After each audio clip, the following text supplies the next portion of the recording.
Hello, Internet. Good morning and welcome to the Friday morning live question and answer where you guys post in the chat. Thanks, Franklin. I appreciate that. Franklin and Quinty.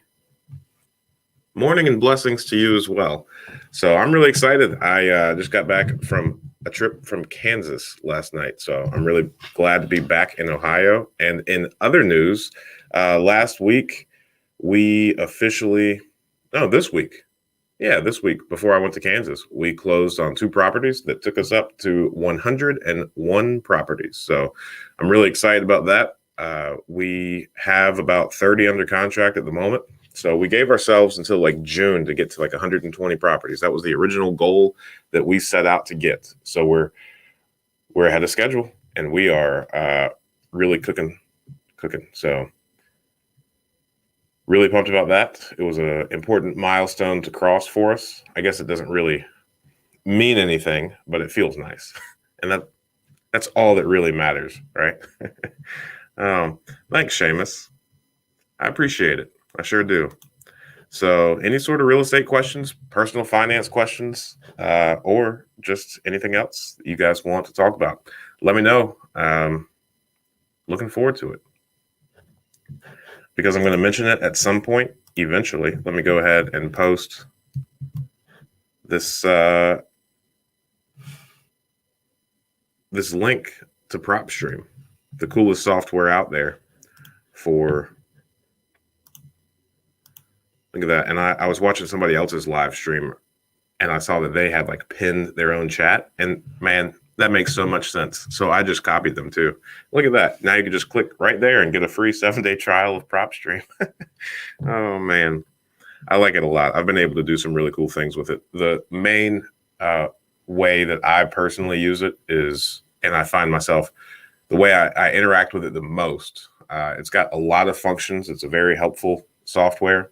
I use it for comp reports. It's really good at allowing me the flexibility of truly going in and finding like properties and creating for myself a comp report that reflects the view or the price that I think the property is truly worth. So it allows me just to get very specific, make better presentations to people, and also just have a better grasp and understanding of what it is that I'm offering. So if PropStream didn't even have any other features, I think it would be worth it hands down just for the comps alone.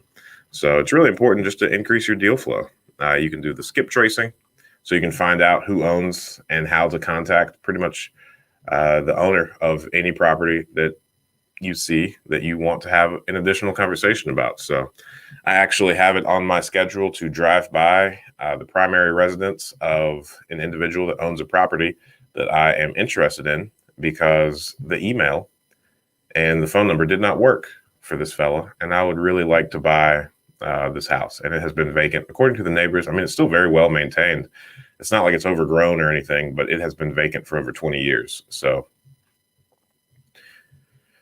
just going back through the auditors, you could tell that it belonged to either his wife or his mother, and it was deeded over to him. And he's never lived there, but he's also never sold it. I'm like, just doing some Googling after that, I'm like 60% positive it was his mother's house, maybe even his childhood home. I don't know. I guess that's a hard thing to do. I don't know if I would sell my childhood home, but I also don't know what I would do with it. It's in North Carolina, so we don't have any other properties in North Carolina. I don't know. I won't worry about that until we need to cross that bridge. SoCal, good morning, man. Thanks for showing up, and thanks for being awake so early to hang out with little old Ryan Ingram. Good morning, Brown Sugar 111, and congrats on the goal. Thank you. I really appreciate it, man. So many. Can you do a video on how exactly you use PropStream? That's really smart. That's why they call you the GOAT. Yeah, that is the best. That's the greatest suggestion of all time. I'll do that.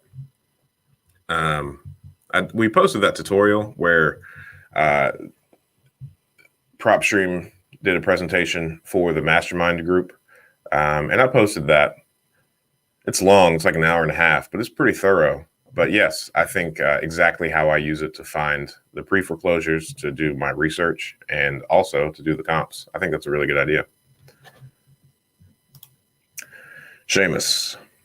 Thank you for posting this, Sheamus. Now let me read it. I've been trying to start for a while, but still don't know how to start. Family, friends have not been supportive, and I don't feel like I have enough of the specific know-how to get going. I don't think you should necessarily wait for the support of your friends. So I kind of think that first part, it's a bummer, it's disheartening, but at the end of the day, it's pretty understandable.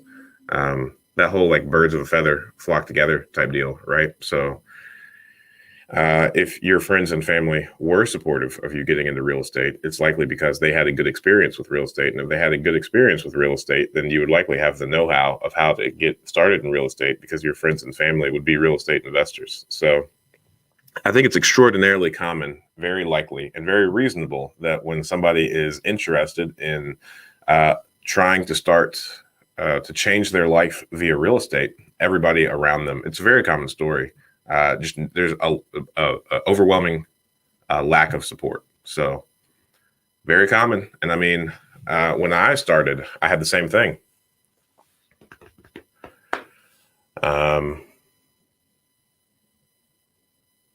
Yeah, pretty much.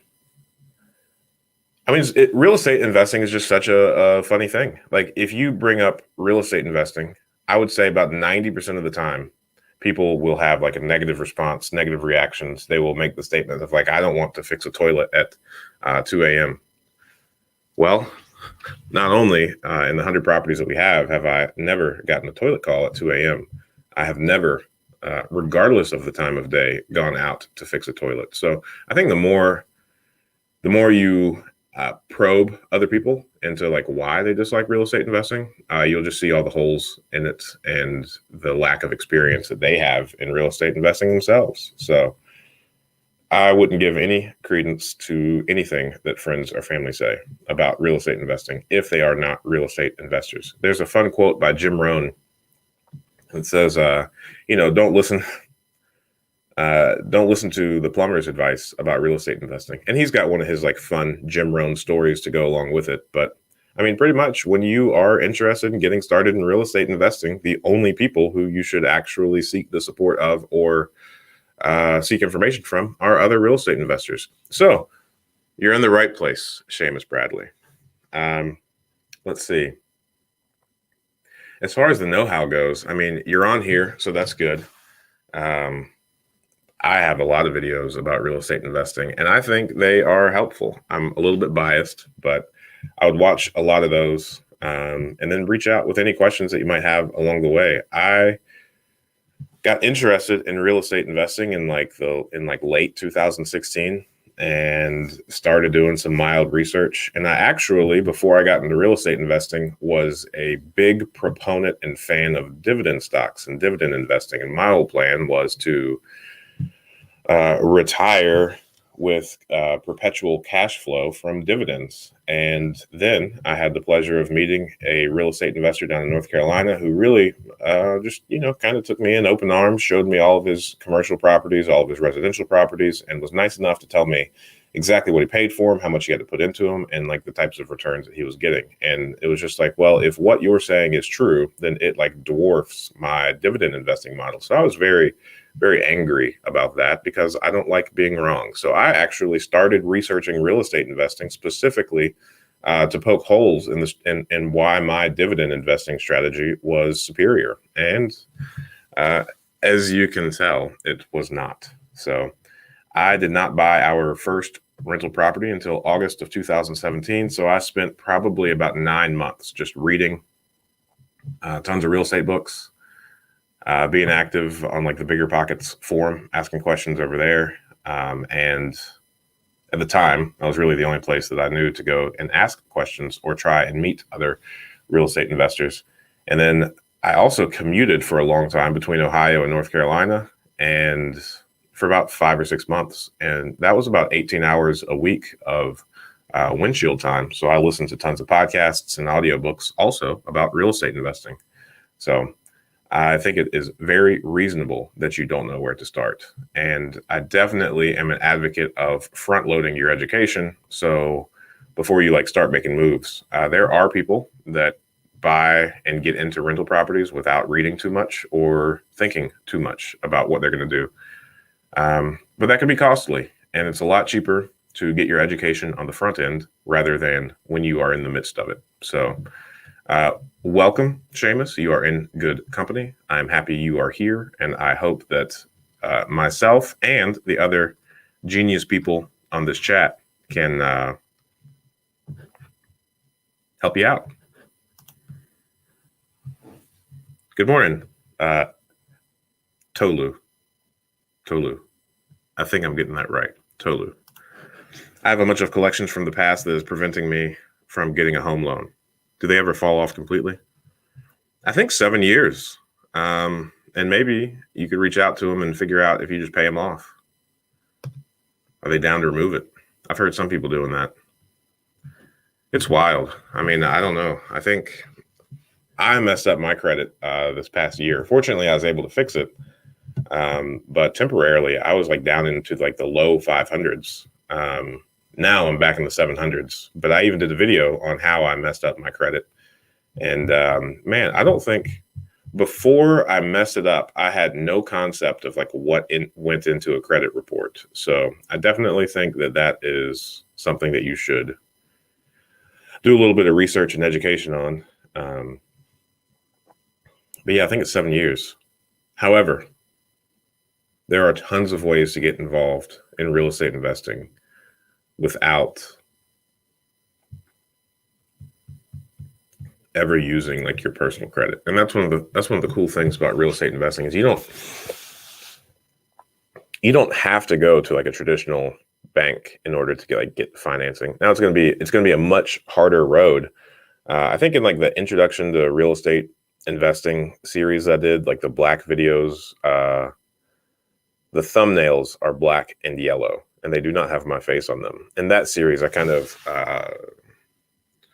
juxtapose kind of like the light side of real estate investing, which is like if you have a strong W-2, a high income earning, if you can walk into a bank and get a home loan, the way that you should start, and like what I would do if I were in that position, and how I would get started in real estate investing. And then you have like what I like to refer to as like the dark side of real estate investing, where you're not a bankable individual, either because of self-employment or lack of W-2, which I guess are the same thing, bad credit, having things in collections. Now, it's a harder road, but it's also a more scalable road.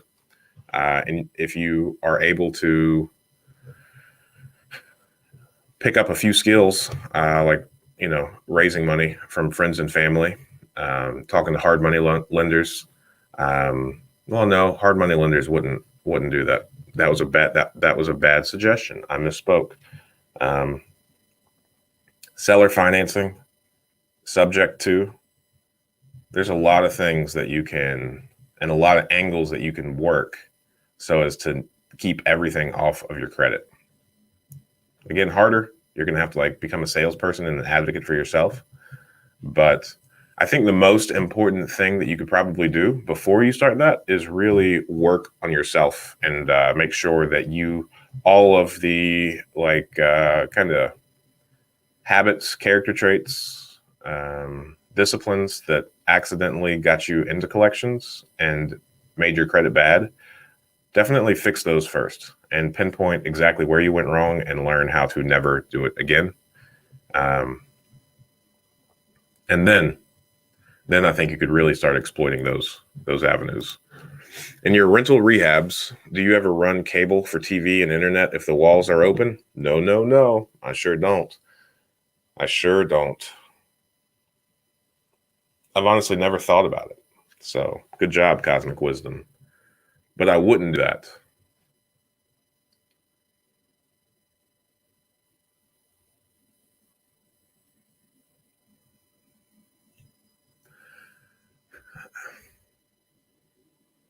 I don't know. I'm working with a new set of contractors at the moment, and this was the first time I ever even. I think most people take those out when they rehab the properties. So, like, I walk through a finished property, and I don't recall ever seeing like cable in the walls.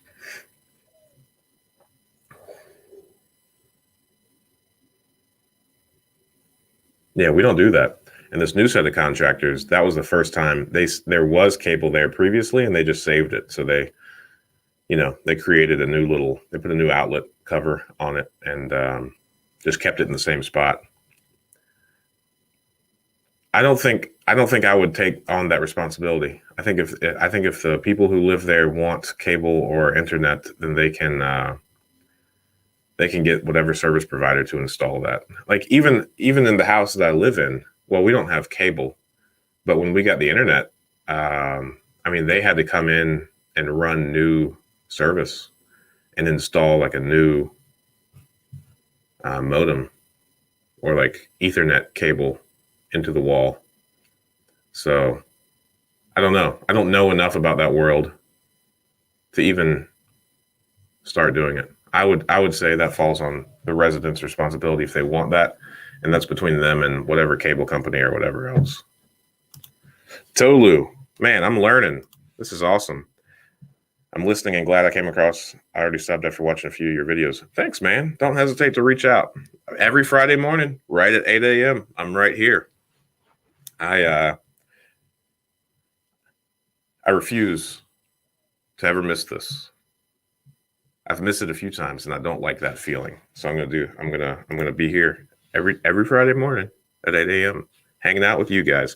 And like right now, 17 people are on, and that means the world to me because let me tell you, I mean, 17 people. That's a sizable classroom. Like I have been to trainings and seminars with fewer people. So yeah, that's a good feeling. I like all of you.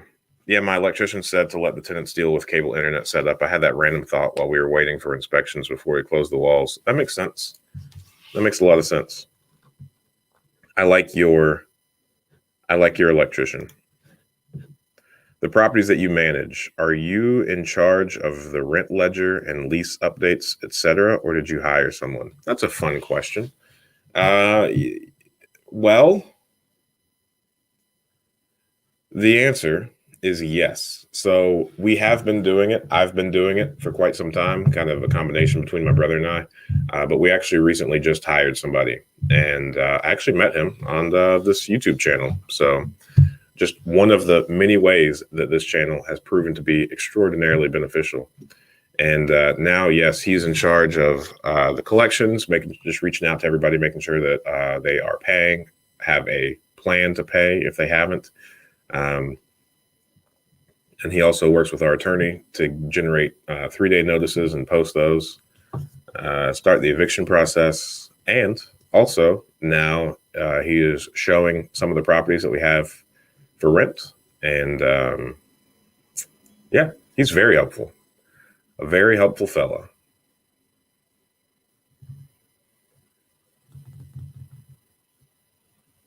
I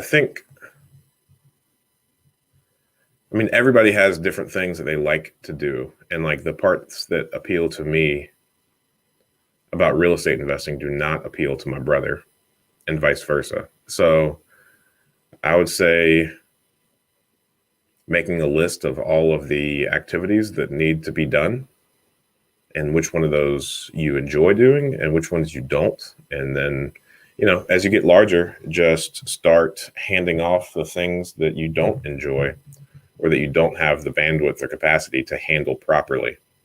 So that's what we're doing at the moment. I try to be really sensitive to bottlenecks and like what is like preventing us from scaling or growing or being the most effective. And I try to get rid of those. So I think that's helpful. I mean, I'm not a veteran, so personally, no.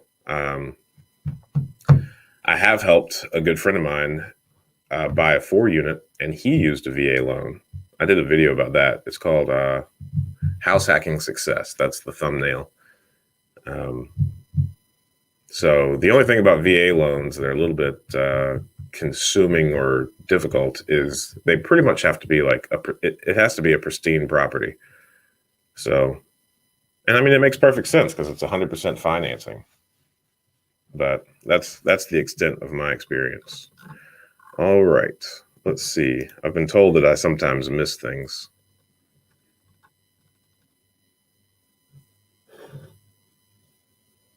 Let me hop over to YouTube and see what the delay is. Awesome. Chi Mikey, happy to see you back, man. Thanks. Maybe you're a man. I don't know. I just wasn't an assumption so much as it was just slang. Generic greeting. Good morning and God bless, Ryan. Thank you. May God bless you too. I'm a Christian. This makes me happy. Thank you for referencing the Lord. From your experience, how quickly do you get most properties ready to rent after closing? Great question. We actually, I do not recommend this, but it's fun that it happened.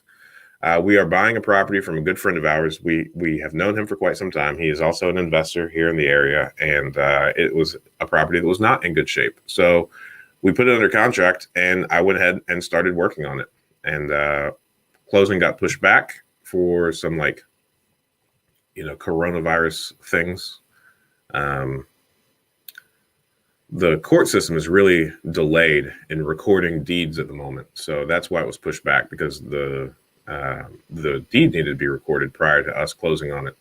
Because the way that the auditor and the records would show that he didn't actually have the authority to sell it otherwise. So anyway, that's why it was delayed. And it's going to be done today, and we close on this property on Monday. So that's really cool. But that's the only time that has ever happened. Other than that, I mean, it really depends on the property. Like, that's one of those things that is very difficult to answer, because some properties need a little bit of work. Some properties need a lot of work. Like we purchased a duplex for $1,000. Maybe a year ago, maybe a year and a half ago, and it is still not rent ready. Granted, it hasn't been it hasn't been a priority for us. But yeah, it's been sitting for a year and a half, and we haven't really done anything with it except mow it and maintain it. We've thought about selling it because clearly it's not a priority to us, and it's just kind of sitting there. But nonetheless, we haven't.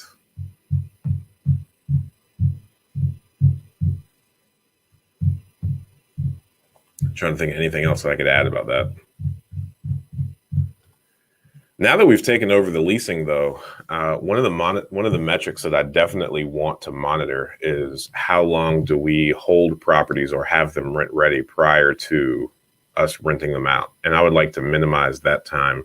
So now that we have a few more hands in the property management, I think we can really hone in on some of the metrics and really start tightening up our ship.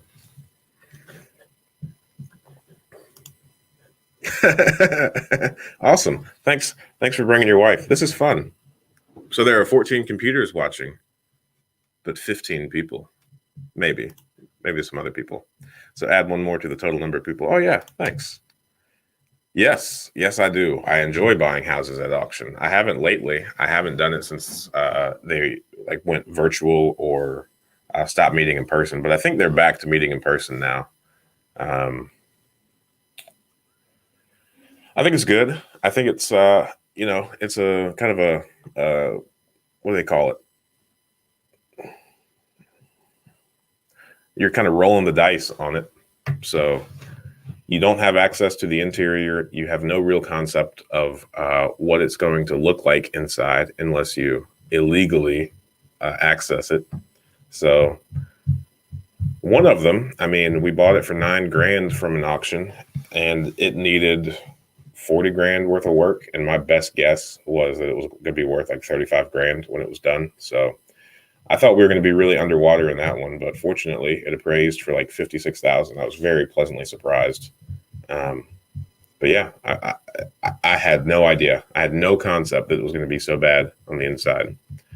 That was the property. I did a video on it in like one of the Deals Explained videos, and it was just covered in dog poo. I don't know why, but it's pretty nasty.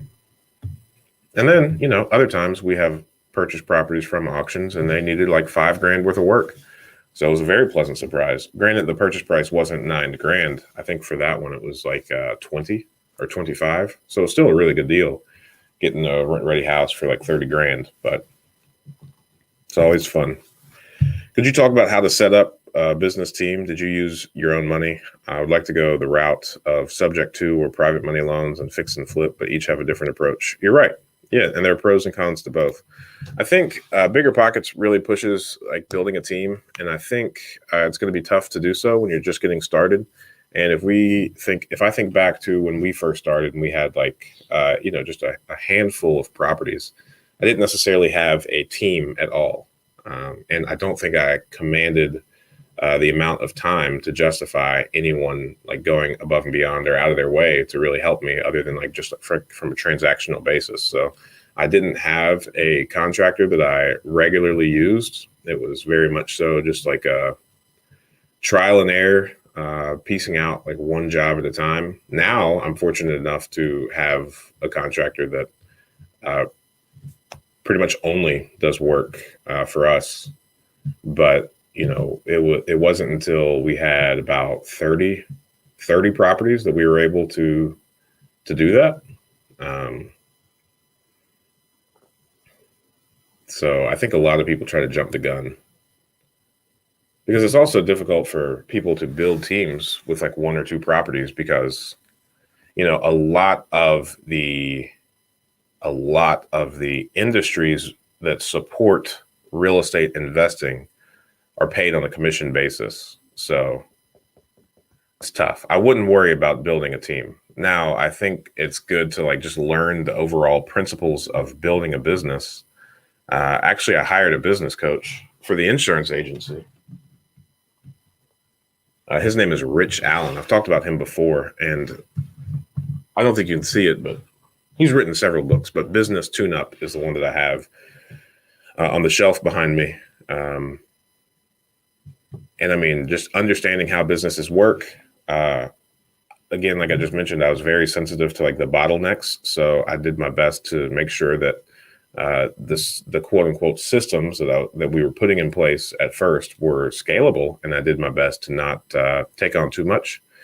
Now, one of the things that I did when I was starting both of my businesses, well, maybe even all of my businesses, was I just ran it off my cell phone. And now when I was in Kansas, I was just gone for 3 days and I have over 100 text messages and 300 emails that I need to respond to. And I guess I don't know. I wish I built the businesses not around my own personal cell phone number. So that is one thing that I would definitely go back and change, because that's hard to get away from, even though now we have company phone numbers for both, but it's still tough to get the original people to use that number instead. But man, that was a long rant where I only partially answered your question. So let's see. Did I use my own money? Yes. We started with, I think, around 120,000 of our own money. And now we have none of our own money in any of our deals. But when we started, we definitely had our own money. And I think one of the things that people don't do appropriately at first generally is have like enough reserves. But that's really tough. It's really tough to both grow and be financially sound as well, especially if you are going to be like on the dark side of real estate investing and you don't have like a strong W-2 or like a high income. Real estate investing as a business is really tough to get going from a financial standpoint without an excessive amount of income coming in from somewhere else. So if that's the case for you, then I agree that private money and subject to or seller financing is probably the best way. And all things being equal, I would most certainly advocate for seller financing over subject to deals. Subject to deals are talked about a lot, but I have yet to figure out. I've only heard of a handful, and I can't even really recall them. And maybe I just felt pressured to agree that it was a win-win situation because somebody was telling me like what they have done. But I don't think generally subject to deals are like win-wins, because all of the liability for that loan still falls on the seller or the existing owner of the property. So for whatever reason you default, it will negatively impact their credit, and it will put them in collections or them in foreclosure, not you. So I think a win-win would be seller financing. Long rant. How do you acquire most of your properties? That's a great question, the GOAT. And I think, let me check. It's not like we have put any additional properties under contract, but the last time I went through, I think it was Brown Sugar 111 that asked the question, where we get most of our properties. So I pulled up the little spreadsheet of all the properties that we have under contract. And let's see here.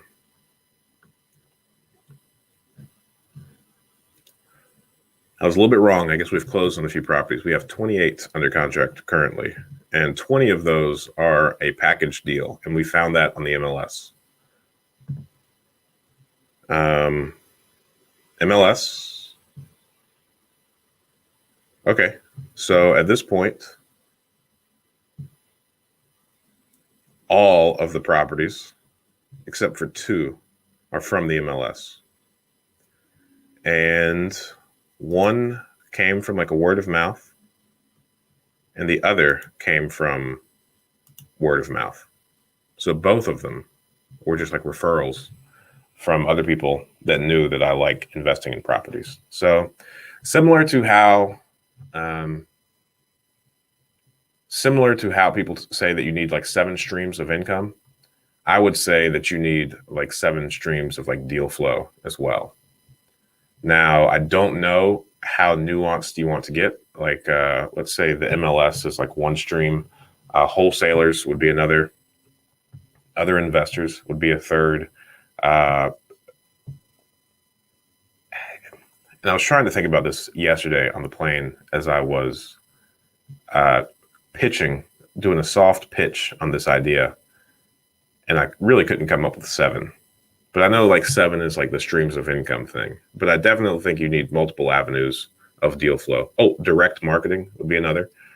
And that would be where PropStream really comes in helpful to do like the whole like driving for dollars, figure out, identify some properties that you're interested in, look them up on PropStream, find out who owns them, send them a postcard, write them a letter, tape something to their door. One of the guys that is a real estate investor in the mastermind, he just put a property under contract because he bought the one right next door. And after talking to all the neighbors, there has been one that hasn't been lived in for like 5 years, but he checks on the property every like Monday, Wednesday, Friday. So on the back of like a sticky note, he just taped it to the door and said, "Hey, I just bought the house next door. If you want to sell this one, just give me a call." And the guy called him. So direct marketing, that would be a 4th.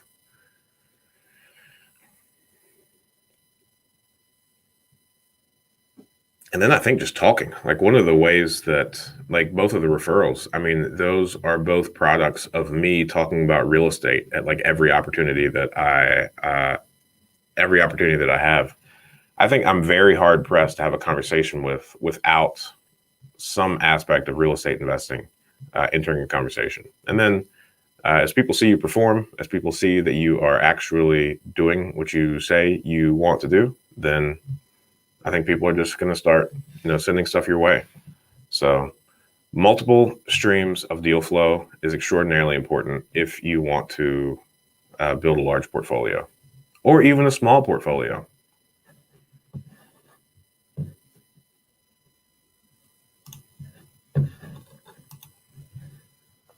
Do you have thoughts about buying properties in towns, maybe less than 50,000 people versus larger cities? I don't really have any thoughts about that. I've never really considered it. I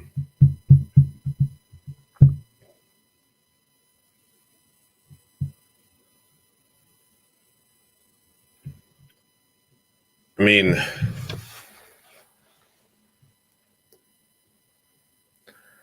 I guess my initial concerns would be like, where does the tenant base come from?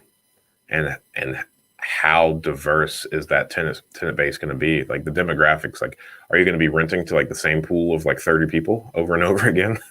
Um, and then like what is it near? Because even though it's like is it a suburb of a larger metropolitan area, or is it just out in the sticks? I don't think I would. I don't think I would be a fan of that. And I also don't know. So I'm going through and I'm thinking about all the clients I have on the insurance side, and I can think of two offhand that invest in smaller cities.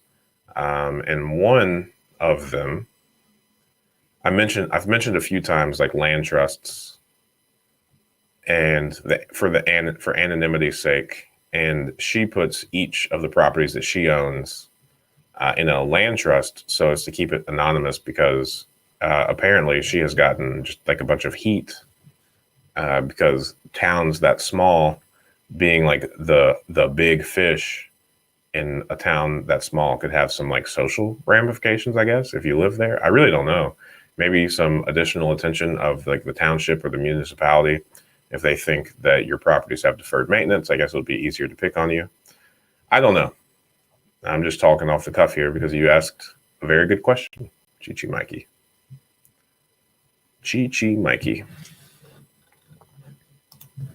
Do you think real estate license is helpful for investors to have, or is it not really a big advantage? I don't really think it's a big advantage, but that's part of my deal flow. Whenever I buy properties off the MLS, I think I normally just reach out to the listing agent. And when I do that, of course, the realtor, they make their money by selling properties. And if they know that they have a investor that has the capabilities of purchasing in cash quickly, it means they'll get paid faster. So likely, I love reaching out to listing agents, and I love telling them exactly what I'm looking for in a property. And, hopefully in hopes that they regularly bring me properties. Now, not all do, but it's kind of like the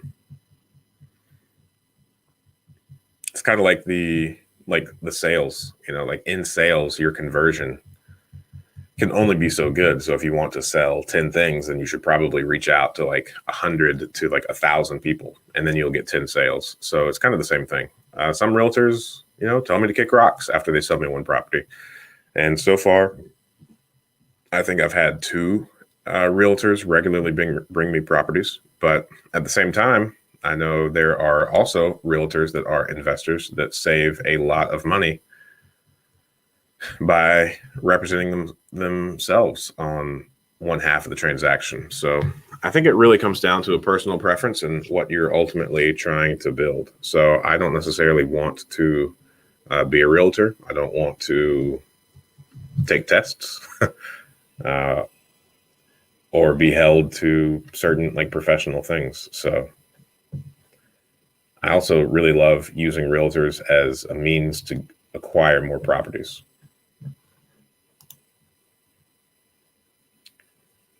Hey, JJ. I'm really happy to see you back. I went to my tenant apartment to do some repairs. The bathroom ceiling was very dirty. It seems like they have not cleaned it since they moved in. How do I go about telling them to clean it? I don't know.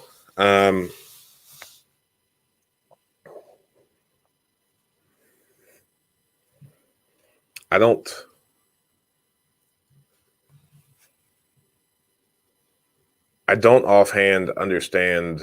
And that's one of those things that I guess, while that is, because you have a duplex and you live in one side and they live in another, so that's like your only property. So I think it's not a bad idea to ask them to clean it, but I also am not sure the consequences of not having that vent clean. The bathroom would stay steamier longer.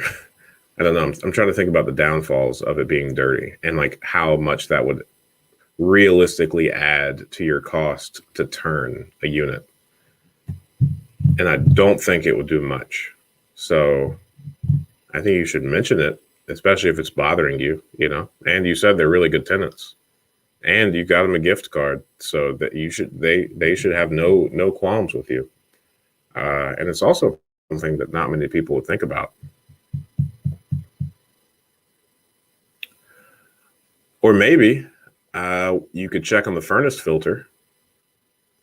And as you check on the furnace filter, just take like a Clorox wipe or something with you and do it yourself real quick, especially since you live right next door. I don't know. If you think it's going to be a point of contention, I'll just do it yourself. But I also wouldn't worry about it too much. What does a good deal look like to you? For free. I like free homes that are rent ready, that I can put someone in immediately for a much higher amount than market rent. That is the ideal purchase.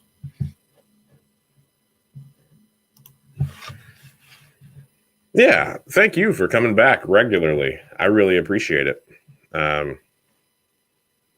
Yeah, like I said, 17 people in here still. I'm having the time of my life. I really appreciate it. I follow the 2% rule. So I do my very best to buy a property that is at least, 30 to 100% off the after repair value that needs as little work as possible, that I can rent out for like 2% of the purchase price plus the rehab costs. So if I'm all in at a property for 40 grand, then I would like to rent it out for around 800. That's not doable in all markets. I get it, but it's doable here. And we generally come pretty close. So at this point, with the market increasing a little bit, we've had to deviate from that number a little bit, but, just doing some quick down and dirty math, analyzing a property that hits the 2% mark, I'm likely interested in it. Much higher amount than regular market rate. Tolu, I was being silly with that first answer. Nobody's giving me homes for free anymore, unless you want to. You're in Texas, right? I would love a free house in Texas. I was just being silly. It's really cool when you if the market rate or the market rent is like $750 and you have a nicer property and you list it for rent for $800 and somebody takes that. I mean, I think that's really cool, and that's what I generally strive for. So generally, if we have done a good job on renting out or turning a property or getting it rent ready, and we kind of went with some above average finishes, or it just stands out for whatever reason, then we will list it for higher than market for like a week and see how many inquiries we get. If you're priced too high, you likely won't get any inquiries, and then you just kind of slowly drop the price. That's our idea. That's what we do, at least. So we just see, we test the waters, we figure out how much above market rate rent that we can get is. So there was a little bit of seriousness in that answer, but at the same time, it was all a joke. Except that house in Texas. About 200,000 ARV is what I want, but for free. Oh. Hey, come on out. Come on out. We need all the help we can get. Would you invest into apartment building? I don't think so. I don't really think that I am interested in that. I really enjoy single families. It's personal preference. I don't think there's right or wrong. My least favorite buzzword in the world is economies of scale. I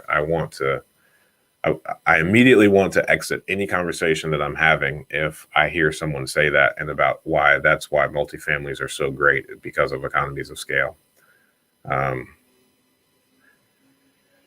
It really comes down to what type of issues you want to deal with. So, like for me, I mean, the time that we spend managing properties is generally around, 4 to 10 hours a week, I would say.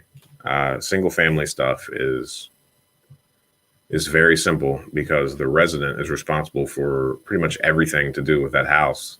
The utilities, the yard maintenance, snow shoveling, that's all on them. The only time I would need to do anything for them is if something that I provided stopped working appropriately, like the roof, the plumbing, the electric. things like that. With apartment buildings, there's a lot more responsibilities. And granted, I only have experience in like the 4 units and lesser. So we've got a couple duplexes, we've got a couple 3-unit buildings, we've got a couple 4 units, and I just don't like paying utility bills. There are some that you can't kind of subrogate back to the tenant. It's just about which issues you want to deal with. Now, I imagine that if you were to get into larger than 4-unit buildings, some of the frustrations that I have would go away. But at the end of the day, right now, I've got a good thing going with these single family homes. So why try to spice it up in anything? If it's not broken, So I'm just afraid that it may cause mold for long term. Mold is generally just like surface stuff. You can get rid of mold pretty quickly. Mold is a big, scary thing to a lot of people, but mediating mold is pretty simple. And if it causes mold, it's not like we have had some properties that have had holes in the roof that have been abandoned for quite some time. And I mean, remediating the mold, like even in the worst cases, the mold was only on the drywall. It didn't go back into the studs, into the subfloor or anything like that. It's generally pretty easy to mediate. Now, mold remediation companies are almost impossible to write an insurance policy for. That's a big time insurance policy. Does PropStream provide average market rents for a neighborhood location? Yes, they do. I don't know. I'm still playing around with that. I don't know how accurate it is. I don't know. I haven't formulated my own opinion on it yet. I'm thinking it's pretty low. I used to use Rentometer a lot, but I mean, honestly, the way that we are investing in real estate, we are very concentrated on specific areas. And because we monitor those areas for all things real estate, for what properties are renting for, what properties come available for purchase, and because we stay so in tuned, then, I mean, it's really easy to see okay, a 2-bedroom house is renting for X at the moment. And you can just, look at the properties around you. Zillow has a pretty interactive map. It's got the little purple bubbles that tell you. So I really like looking at that. Because Zillow advertises properties for rent just as they do properties for sale. So it's pretty easy to just look at the properties around you. And even if that particular property, on Zillow, let's say, you see your house next to it, Zillow will show you the rent, what they call it, Zestimate or something. Even if it's not a rental property, just because they're using all the data that they have, put that has been input into their system for properties that are for rent. So a combination between PropStream, Zillow, and Rentometer.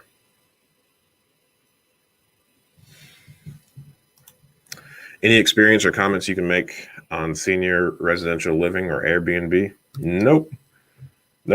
Never messed with it. Single family, long-term buy and holds is about all I've done. So one could say that my real estate experience is very minor. I am currently a one-trick pony. We've looked into Airbnb, and we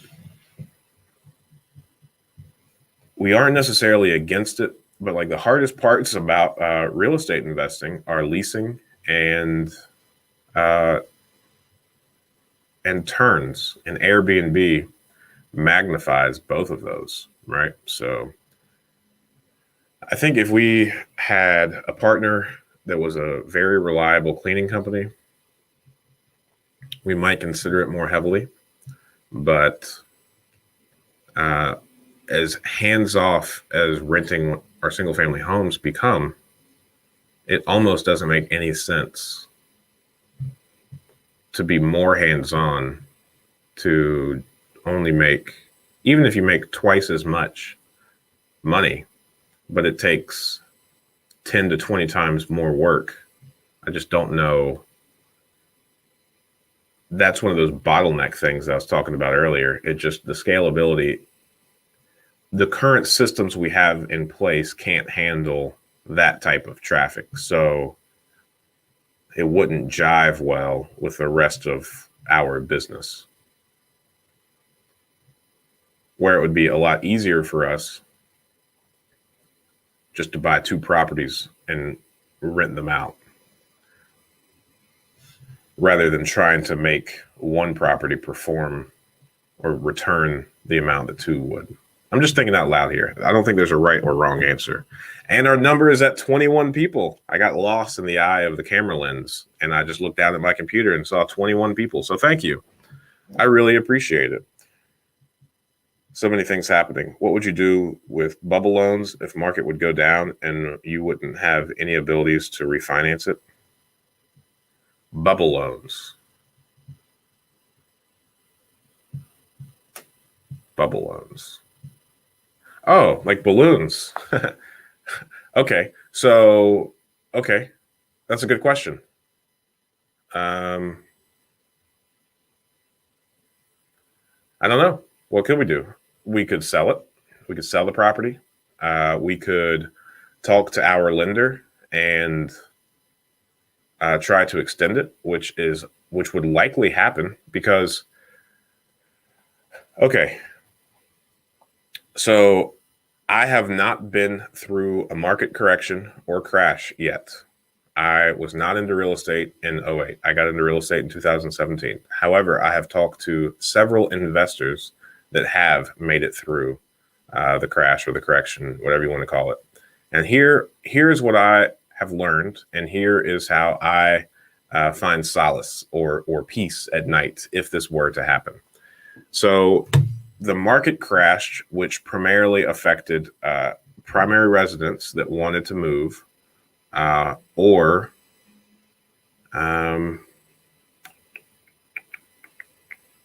no, yeah, I think that's primarily who it affected.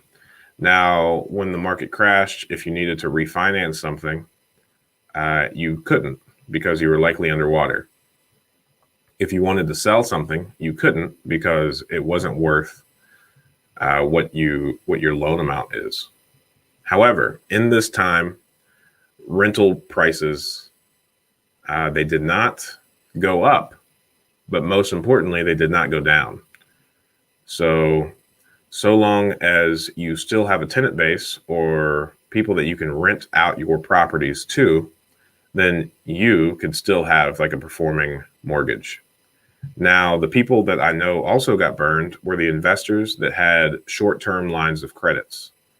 Short-term lines of credits, just business line of credits are a short-term loan. They are generally designed to be used and then regularly go back to zero. And every year, the bank decides whether they want to renew that line of credit or call it. So when the market turned, a lot of investors had lines of credit that they had purchased homes with that were immediately called, and they could not produce the money to the bank fast enough. And that caused some issues for some investors that were just over leveraged, or, because they couldn't sell the properties that quickly and they also couldn't refinance them. Now, keep in mind, if we have a property that remains rented out and it's on one of our short-term loans, so it's 2 years, 12%, we are still going to be able to provide that 12% return to our investors in the event that the market has either collapsed or crashed or whatever you want to call it. So when stocks go down, when home prices go down, when all of that, that first position mortgage that's at 12% for 2 years is still performing. So likely that will increase the investor confidence, and they will want to continue getting their 12% while all their other friends are losing money in like stocks and whatnot, right? So the chances of us being able to talk to our investors and extend that is probably pretty high, right? Let's see here. There was something else that I wanted to add. Oh, yeah, to that same point. So I am more worried. So like I think our company, our business model, I think the biggest risk that we have is if a bunch of jobs were to leave this area. So our resident base, our demographics, I mean, you know, we require 3 to 4 times gross monthly income, like whatever the rent amount is. So if our rent is $600, they only have to make $1,800 a month to qualify to live there. Well, it's pretty reasonable to make $1,800 a month. You could do that at a lot of either part-time places, a lot of like entry-level positions. So, you know, the entire economy and all of that is kind of propped up on the backs of like entry-level positions, right? Like the hard workers. Because if a market does crash, not all of the companies are going to go out of business at once, right? That would be unheard of. So there's still going to be jobs. There's still going to be, you know, there's still going to be people. The people are still going to have needs.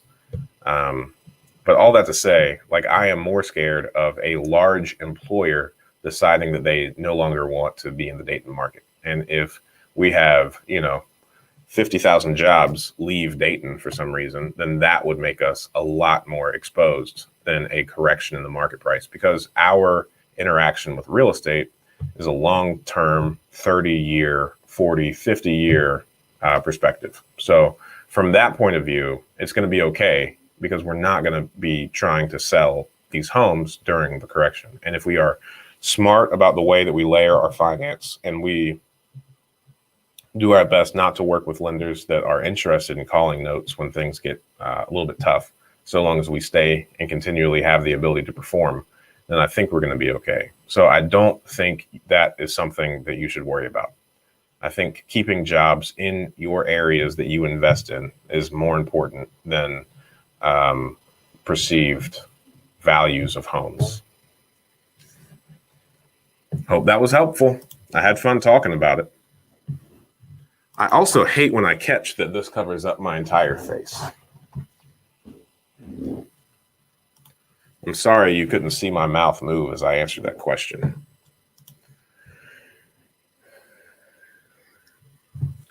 Why can't you just appreciate me for me and what I do invest in? You know, why you want to know if I am down to invest in other things, Jael? Let me be me. Let me stay in my corner and buy my little single family homes and have a great time doing it. You know, I guess if you want to know about apartment complexes, then maybe we should click over to Grant Cardone or who else buys apartment complexes? I don't know. I don't know. Storage units. I'm not opposed to them, but I hadn't done them. Do you have a fund for repairs for your properties? Do you estimate in advance how much you need to spend each year on repairs? So this really cool thing happens when you start scaling, and that is that the cash flow, the gross cash flow, is generally sufficient to cover any repairs or capital expenditures that arise in a single month. So when we first started, when we had 10 or fewer properties, my brother and I had this very painful conversation at the end of every month, trying to figure out how much money we needed to put into our business to handle all the repairs and maintenance items to stay alive for another month. And then once we crossed that 10 property, and then definitely once we crossed the 20 property mark, we realized that we couldn't always take money out of the business, but we definitely didn't have to put money in anymore. So at one point, you know, kind of the law of averages, the law of large numbers really takes over. Like, I think the best example of this is, think about like an insurance company. It would be absolutely impossible for one insurance company to write insurance on just one vehicle. right? Like you could not, from that individual that owns the vehicle, you could not collect enough premium on a monthly basis to cover all of the things that could potentially go wrong with that vehicle. So, but if you insure 10,000 vehicles, then just statistically speaking, not all of those vehicles are going to get into a wreck in 1 month. So let's say there's one bad wreck. Well, you've got 9,999 other vehicles that the premiums are being paid for that are now good and sufficient to cover the pains of that one vehicle. So there's that. And properties are the same. So there's going to be a point when you no longer have to, so I guess to answer your question, yes, we do have a reserve that is sufficient. And the size of your reserve is really up to your personal preference and your personal risk tolerance.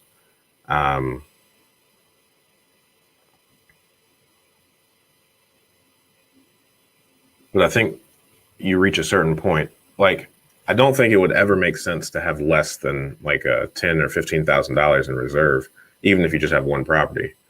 But it wouldn't be realistic to have $10,000 to $15,000 in reserves for like 100 properties, because now you're talking about having like $1 million in reserves for 100 properties, and that just seems silly, because I don't think there's ever a scenario where you would need that much money and it also not be covered by the renter's insurance, your insurance. So there's definitely overkill, but it's ultimately down to personal preference and whatever makes you feel comfortable. Good morning, Luke and Jenny. It's been a while. Yeah, of course. Thanks for asking. Thanks for coming back. Thanks for asking another great question, Chi-Chi Mikey. You and your wife are on a roll. And thank you, Jao, for trying to get me to broaden my horizons, to think bigger, to consider entering different areas of real estate investing. We have reached the end of the comment bar. What you got? Anything else? Anything else? Let me revisit this one, because I do have some more things to say, and that is it is part of our business plan, our business model. Like I said, we're not. Our end goal is to help areas become better. So our goal this year was to get to 120 properties. And then once we got to 120 properties, they're very concentrated in almost the same area. I would say about 80% of our portfolio is within like a 2 mile radius of each other. And then it's our goal to start focusing on the experience of what is it like to live in that area. And right now there's a bunch of vacant commercial buildings. So we bought our first commercial property. It's got 2 residential units up top, and there's a big commercial space down below. It used to be a neighborhood bar, but it was a very problematic neighborhood bar. So it is not going to be a bar anymore. I think we're going to likely at the moment, what we're going to do with it is convert it to a Mexican restaurant. And we have, found like a operator of the Mexican restaurant. We will not own the Mexican restaurant, just lease the property to it, help them build it out to make it look real nice, real fun, very inviting. And that would benefit our properties. That will benefit our residents to have a nice local Mexican restaurant to go get some tacos at.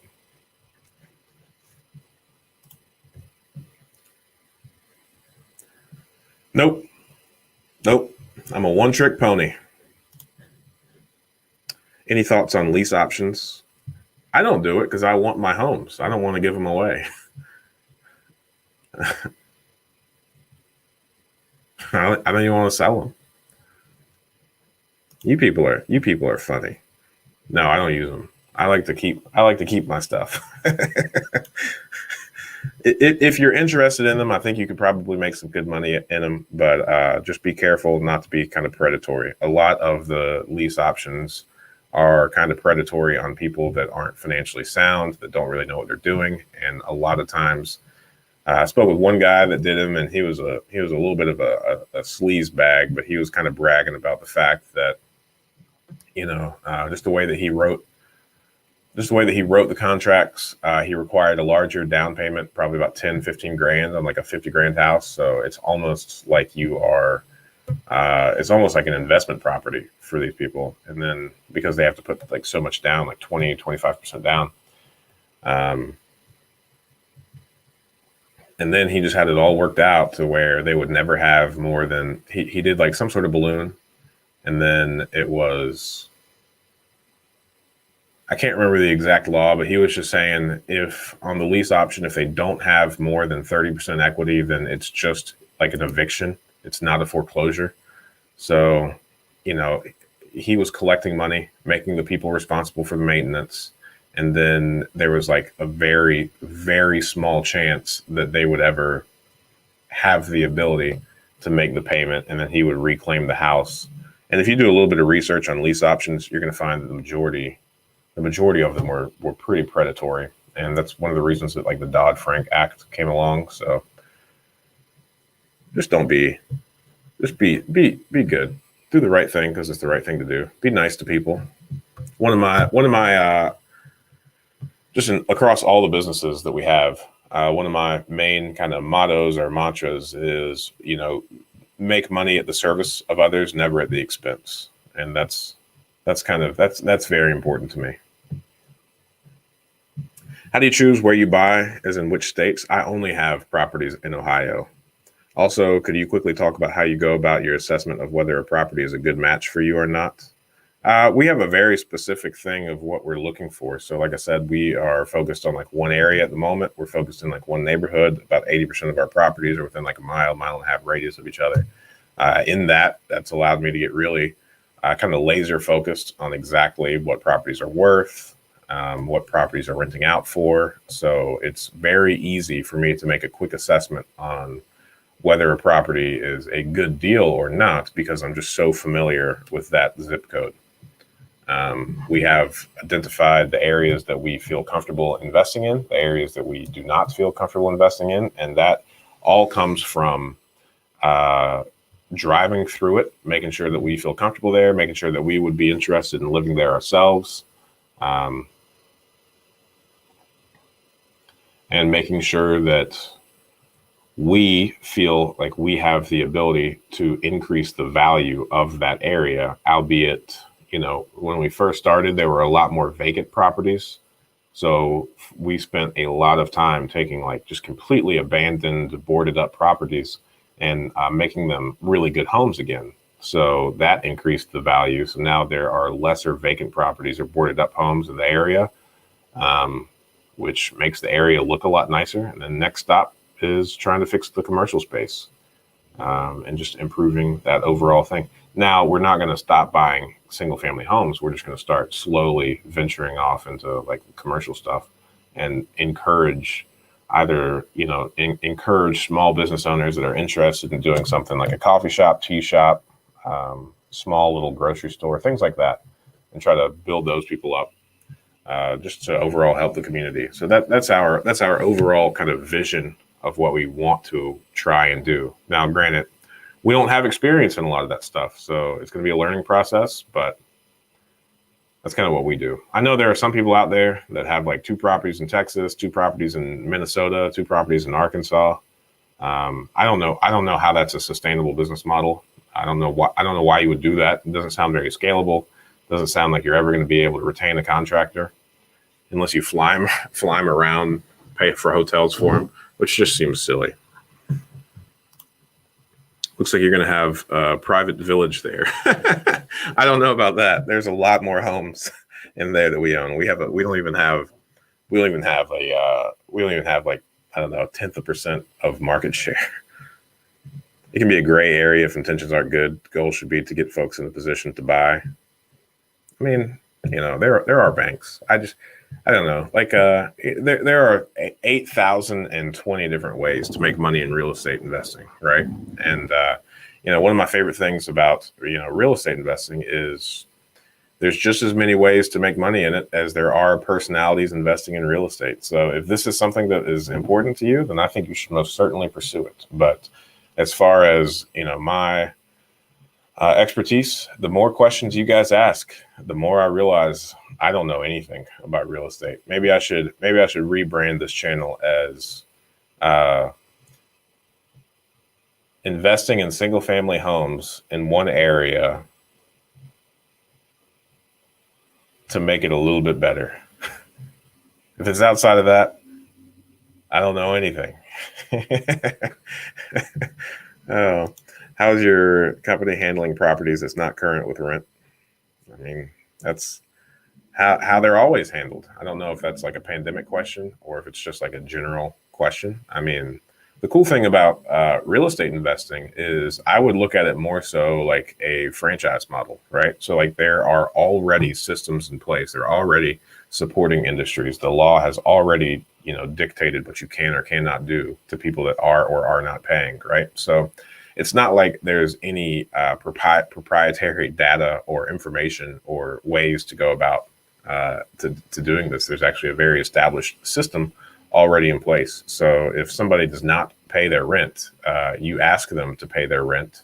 And then if they do not pay their rent, you have like a grace period that you set. It's the same for everybody. And then you post a 3-day notice asking them to leave the premise or pay their rent. And if they still do not pay their rent, then you file an eviction. And that eviction takes a while. And then if they have a good reason and the court says that you can't evict them, then they need to pay their rent. That doesn't happen often because generally you're not allowed to live places for free. So then the eviction will happen and they need to leave. And then if they do not leave, then the deputies come in and, get all their stuff out and padlock it. So that's how I handle people not paying rent. And I think that's how every other real estate investor handles their people not paying rent as well. As far as little tips and tricks to get people to pay rent, I don't know if that's a thing either. I think you could just ask them. There are some people I know that charge like daily late fees, hoping that would encourage people to do so. I don't know. Any thoughts on whether or not you tried to get buy-in from existing residents as you rebuild the community? Rebuilding the community, making places nicer is infectious. It is very contagious. A lot of people that live in neighborhoods don't need much convincing because they're already personally invested. They have been bothered by these problem properties that we are purchasing for the length of the time that they've lived there. They are very frustrated that they have seen their community go downhill. People stop by our contractors all the time to thank them for replacing the roof or doing the siding or renovating the property. Very infectious. People love their house. It was the American dream, quote unquote, for quite some time. So, pride of ownership, social pressure, it's all very real, right? Like if there's a bunch of trashy properties, overgrown properties on the street, then, other people don't really mind so much if their grass gets really long or they don't, they got weeds all up in their flower beds. But then when all of your neighbors have very well maintained, manicured yards, and you are the one that has a bad yard and you own the property, well, there's a bunch of social pressure on you now to fix it and not live that way. And your neighbors will do things like complain and whatnot. All that rant to say it's not very hard to get buy-in. And I don't even think you have to talk to anybody to get buy-in. I think people are always watching to see like who's building what, who's renovating what, and especially if it's in your neighborhood. That's likely a conversation that I could imagine like a husband and wife having at a dinner table. Hey, that vacant house at the corner? You know they're redoing that. Oh wow, that's great. I think I'm funny. Thanks, man. I appreciate that. Go for it, guys. I would love to get 25. 25 people are on here. Feel like a champion right now. So far, our record is 34 people. I think. I think I remember that right. I was blown away. That there was something in the air that day. But 25 people. So thankful.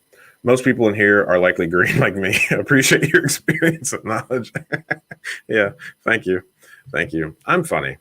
I'm very funny. I like answering these questions. I wouldn't love doing this so much if I did not like answering questions. So I just think it's funny to be a little sassy sometimes.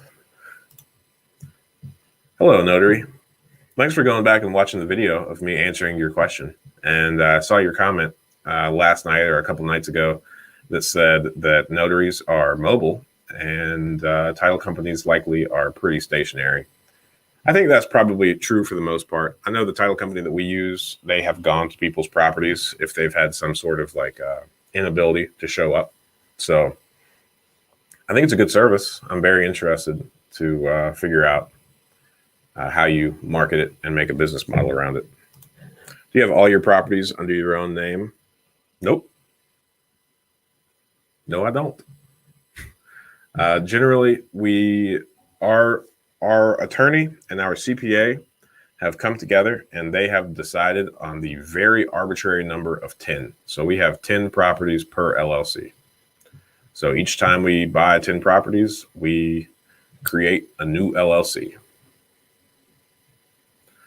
There's really no rhyme or reason to it. It's kind of just one of those risk tolerance things. And this is one of those decisions that they made and I just went along with. So I don't really think about it one way or another. Generally, if you have a sufficient amount of insurance, then you're likely going to be okay. And it's one of those. I thought about writing a book on this a couple years ago, and then I set out to do so and realized that it all comes down to personal preference. Each liability structure really just comes down to the preference of the person creating it. I think if you talk to an attorney, they're going to attempt to separate your assets as much as possible into different non-fungible structures and have you not commingle as much stuff as possible. Put it in and utilize things like LLCs and trusts and all of that. And then if you talk to an insurance agent, I think he's going to make sure that each of your structures has the appropriate amount of insurance. And it's like a double-edged sword, because I think in theory, the safest thing that you could possibly do is have one LLC per property. But the overhead expenses on that is extraordinary. Separate books, separate fees, separate tax filing. It just gets to be a lot. It's not really sustainable. It's not really advisable, especially if you own apartment complexes or storage buildings, maybe that's a lot easier. But if you're talking about single family homes, it's very excessive. And I've got some other clients that own all of them in their personal name, and they do just fine, and they're appropriately insured. So, and then I've got other people that they own all their properties in one LLC. It really just comes down to personal preference and risk tolerance. In our situation, we just left it up to the collaboration of our attorney and CPA. They came to a happy median, I guess.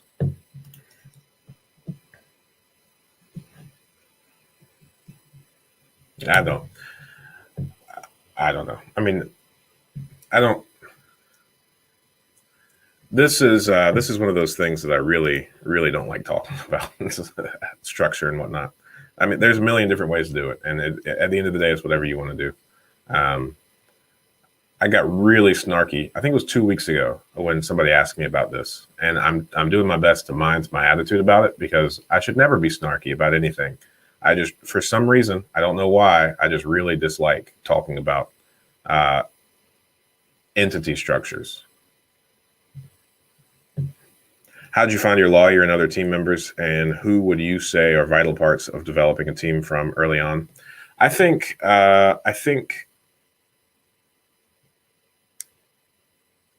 relationships are everything. There's a book by Dale Carnegie called How to Win Friends and Influence People. And, at the end of the day, doing business ultimately is easy. Making money is easy. The things that are hard are the people inside of those. So I would say as you're building a team, it's all about trust and your personal preference. So, the best companies out there hire for culture, not skills. So, you could train the skills, but fostering the culture, hiring the right people, that's like the most important part. So, honestly, it's going to sound rudimentary, but I interview a lot of people and I find the ones that, I like the most. And my CPA is one of my really good friends. I would call him one of my best friends. I love working with him, super happy with him, and think he does a really good job. Now, he's also a real estate investor, so he's very familiar and, very incentivized to know his stuff. And I think as far as people that are early on that are good, I think CPAs, I definitely am afraid of the government and the IRS. They can crush you whenever they want to. And they can overwhelm you with tedious things. And a lot of business owners that do the books themselves don't have the bandwidth to appropriately handle an audit if one is ever done. So I think keeping your books in great order and having a phenomenal CPA should be top of mind always. I don't necessarily think that having an attorney in your corner at first is really necessary. Maybe finding a good one, but I mean, if you need an attorney early on, then you can likely just go through your existing network and find one that comes highly recommended and work with them. But I think you might accidentally spend more money than you need to if you start consulting, because attorneys are expensive and, they got to have their billable hours. So I would just be careful on how much you interview or talk to them. But a good attorney is still good to have. Other than that, I mean, realtors and contractors, and of course your insurance person, those are all pretty important. We use QuickBooks. They offered me a mobile home park of 10 homes. I know they don't go up in value for resale much, just want them to rent. What do you think? Hey, if the rate of return is good, then it's golden. People live there. And I imagine the maintenance on those things are pretty self-explanatory. So if you don't live in an area that has a lot of tornadoes or things that could destroy a trailer park, might be a good idea. I mean, if they can provide you with a rate of return that you're looking for, go for it. Yeah. Yeah, I wouldn't recommend an Excel for bookkeeping. That sounds like technology and software make things extraordinarily easy now. So Excel might be helpful if you're like just starting out for a little bit, but it's a lot easier to keep up with QuickBooks, especially if you link your bank account to QuickBooks and they import all the transactions for you. And you just have to kind of click through them.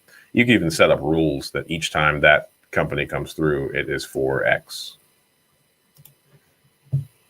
Loans are hard to get on manufacturer homes, I've heard. You're probably right. Probably right. Let's see. Yeah, thank you, man. I appreciate you being on here, especially from SoCal. What is it there? 6:30 now? You're a champ. I spoke with somebody last week in Las Vegas, and he wakes up at 5 a.m. to get on the live stream. And that made me feel special. Whenever I learned that people wake up early to to get on this thing. It makes me feel all warm and fuzzy inside. I really appreciate that. And look, hey, we're still holding strong at 24 people. So I sure do appreciate it. And hey, all 24 of you should check out PropStream. Increase your deal flow today. 7-day free trial. Link below. Oh, I like it a lot. I truly swear by that software. It has made my research on properties extraordinarily easy. Saved me hundreds of hours of researching from like the clerk of courts, the recorder's website. I mean, yeah, it's awesome. The best real estate data aggregator out there. That's what I think. All righty, what you got?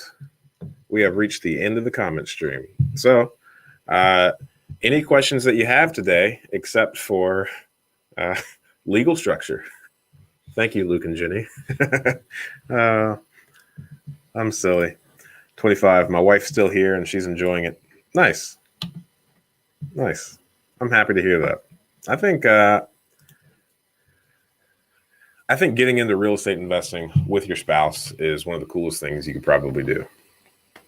It's tons of fun. Now that,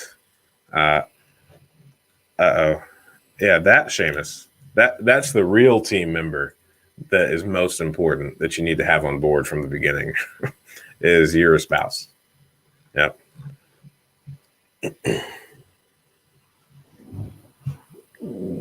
When we had a couple properties and only one child, my wife and I would go to each property before we purchased it. And I would make sure that it passed her just natural intuition.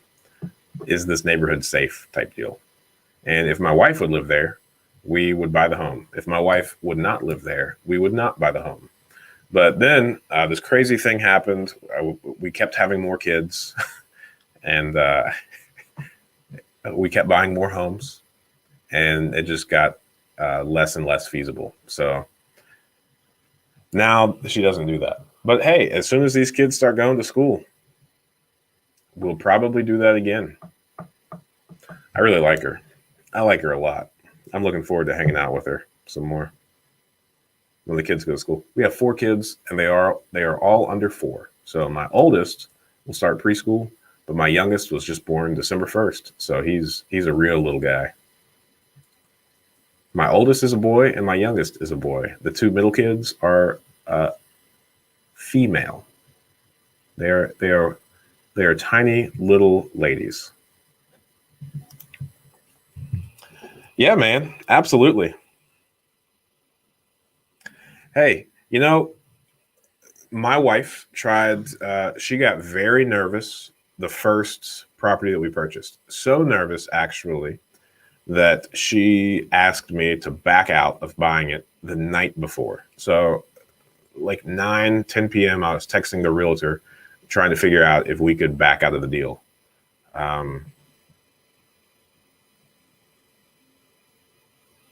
So the reason was because I grossly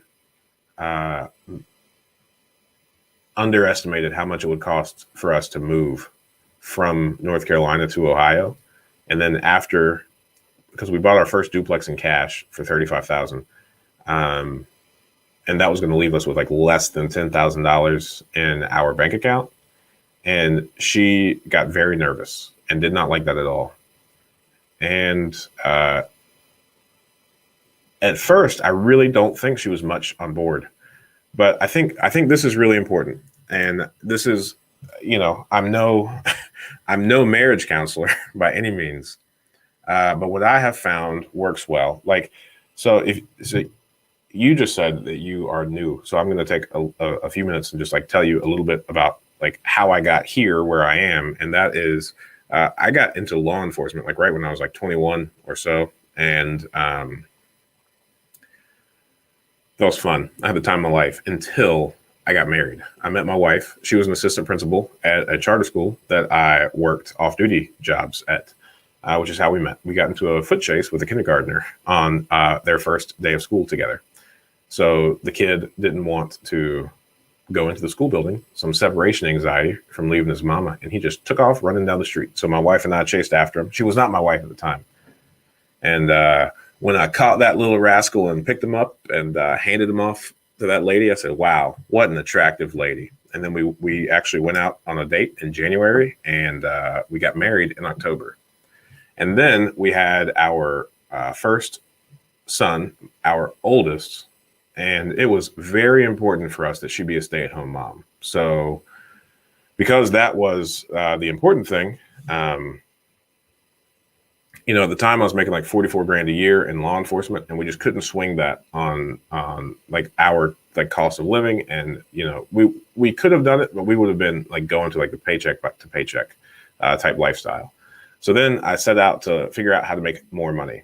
And I started reading like one book per day until I found the answer to that. And ultimately, just from meeting people, talking to people, reading tons of books, real estate just was by and large, I think, one of the best ways to separate the whole time for money thing and start, I don't want to call it like passive income, but making consistent income that wasn't totally associated with my actual efforts. Now, ultimately, that was able to get her to be a stay-at-home mom. And then it kind of escalated because now, we've got 4 kids, and it's really important for me that I be able to spend tons of times with that kids. I don't want to, miss out on any of their lives. So I think painting a very clear why and how is real estate ultimately going to benefit your family and your lifestyles, and how obtaining more freedom financially from real estate, how that will kind of enable you to be a better husband, better father. And I think if you really just take some moments and figure out how to articulate very well the why behind it, and sure, it's risky, but if it works, I will be able to do X, Y, and Z for us.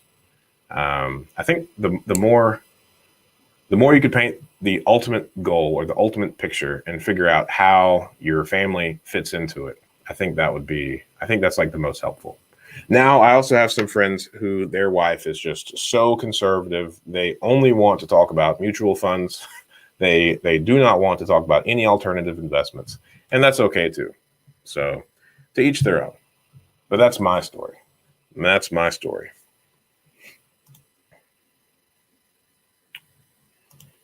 Oh man, little lady, two and a half going on 15. That's awesome. That's awesome. Yeah, man. I like kids a lot. They're so much fun. If you stop the 1031 after so many flips, do you pay all the taxes from all properties or just the last one? If so, do you ever stop doing a 1031? Who gets the bill at the end? I have no idea. That's a phenomenal question for a CPA. Maybe I'll reach out to him. He likes answering stuff like this. So maybe I'll reach out to him and see if he wants to jump on the live stream for a little bit one day. That'll be fun. Man, I love kids. Great stuff. Thank you, man. I really appreciate it. The houses I want to invest in start in the 200s. Ouch. Farther away starts under 80, but in a risky area. I feel like these are barriers to a first-time investor. Thoughts? I think all the barriers you will ever face are right inside that head of yours. I mean, I think the coolest, I say the coolest thing about real estate often, but I mean it this time. And that is that regardless of what market you're in across the entire country, there are investors there and people are making money there in the area. If you go out to the highest priced home market in LA or California, I don't know anything about California other than the prices are absurd, but you'll find investors there that are making money. If you go to the cheapest of all cheap properties, maybe even Dayton, I'm here making money. You go up to New York and to the really high priced homes. Real estate investors are there making money. So regardless of what market you want to enter, regardless of how risky an area is, there is an investor there and they are making money. Now, I think just like one of the facts of life is the more stable an area, the higher the prices, probably the lower the returns, right? So if you invest in like A neighborhoods, you should expect a lower return. If you go into the riskier neighborhoods, inherently, they're going to be cheaper and the returns are likely going to be a lot higher. Now, I kind of like to call this like the headache factor, right? There's only so much truth to that. I think it's more so a myth. And I've talked to people that own properties in both A areas and D areas, or C areas, and there's very little difference in like the daily operations. Now, these are in the single family home space here in Ohio, so take that with a grain of salt. It might not be true if you're talking about renting out a mansion versus renting out, a 2-bedroom house. I don't know. But it really comes down to what are the problems you are most comfortable dealing with. If you have never interacted with anyone that is of a lower socioeconomic standing, if all of your people, if all of your circles are full of people in your entire life, you have only interacted with people that are living in $200,000+ homes, then perhaps it is really scary and very, very unusual and very uncomfortable to talk to somebody who, can't pay rent because their car broke down or something, right? Or rents these like $600, $700 homes. So if you're not comfortable, if that's outside your comfort zone, then stick to the 200s. You're probably right. But, if you have the ability, if you have the desire to invest in lower income areas and accept the issues that come with those, then, you're probably going to do pretty well. I think, in the 200+ category, people are going to complain about more higher end first world problem kind of things, right? Like, and then like in the lower income things, you might not hear from somebody unless, like the house is on fire or something like that, or they have like this leak that they can't stop. I think it's all about what problems you are interested in solving. But rest assured that in all markets across the nation, there is an investor there and they are making money. Excellent. Everyone needs to hear your story, whether they ever invest in real estate or not. Thanks, man. I appreciate it. That's really encouraging. Just shows you how cool America is, right? Like, hey, the opportunity is there. People are making money. How do you be a part of it? And how do you be a part of it and be a good person, right? Like I said, it's easy to make money. It's easy to do business. It's not easy to be a value add win-win scenario type person. I wish I could invest in 200K properties in my area. It's all relative, I guess. You can. You just have to have a very different approach. We just bought our first property that is worth $200,000. We're going to rent it out for about $1,700 a month. We bought it for $122,500. It is a 3-bed, 2-bath house that has 2 finished rooms in the basement and like a large finished recreation type area. And it has a 3-car garage, which has its own furnace. So it's a heated 3-car garage. It's really cool. It's got tons of like patio, deck space. It's really nice. And arguably, it's nicer than the house that I live in. We went on a family trip. All of my kids, all 4 of them, and my wife and I, we went to the property because I wanted to consult with my wife to see if we needed to move into that house. She said, no, I am not moving again. That poor lady. I've asked her to move so many times from North Carolina to Ohio. We recently, when we first moved to Ohio, like I said, the whole reason was to learn how to make more money and so that she could be a stay-at-home mom. So because I had no idea what I was doing as an entrepreneur, I didn't know if any of these wild plans that I had were going to work out. We bought a very small house. It was a 700 square foot, 2-bedroom house. Our mortgage was like $450 a month or something like that. So that allowed us, my wife, she designed this fun thing. She did great between the mortgage, the groceries, insurances, all of that, we lived off less than $2,000 a month and just started saving as much as we can and investing as much as we could. So we moved 8 doors down to a larger home. Whenever it was like 2.5 years, and we just outgrew that house, 700 square feet. And at one point we had 3 kids living in that. So it was tight, and we were doing pretty well. Fortunately, we were lucky enough that the businesses worked well. All righty. More of my story for you, Chi Mikey plus wife. So, questions? We're at the end of the comment section. I've also learned that a lot of people are on here just to support me and kind of listening to me in the background, and they don't necessarily have questions, so that's okay too. But I would just end up staring at the camera for quite some time if nobody asks any questions. And see, look, now we're up to 21 people. A new person has logged on, and they see that I'm not answering any questions. So you guys might want to type some. I would hate to see this number drop back down to 20. Okay, let me think if there's something that I could say.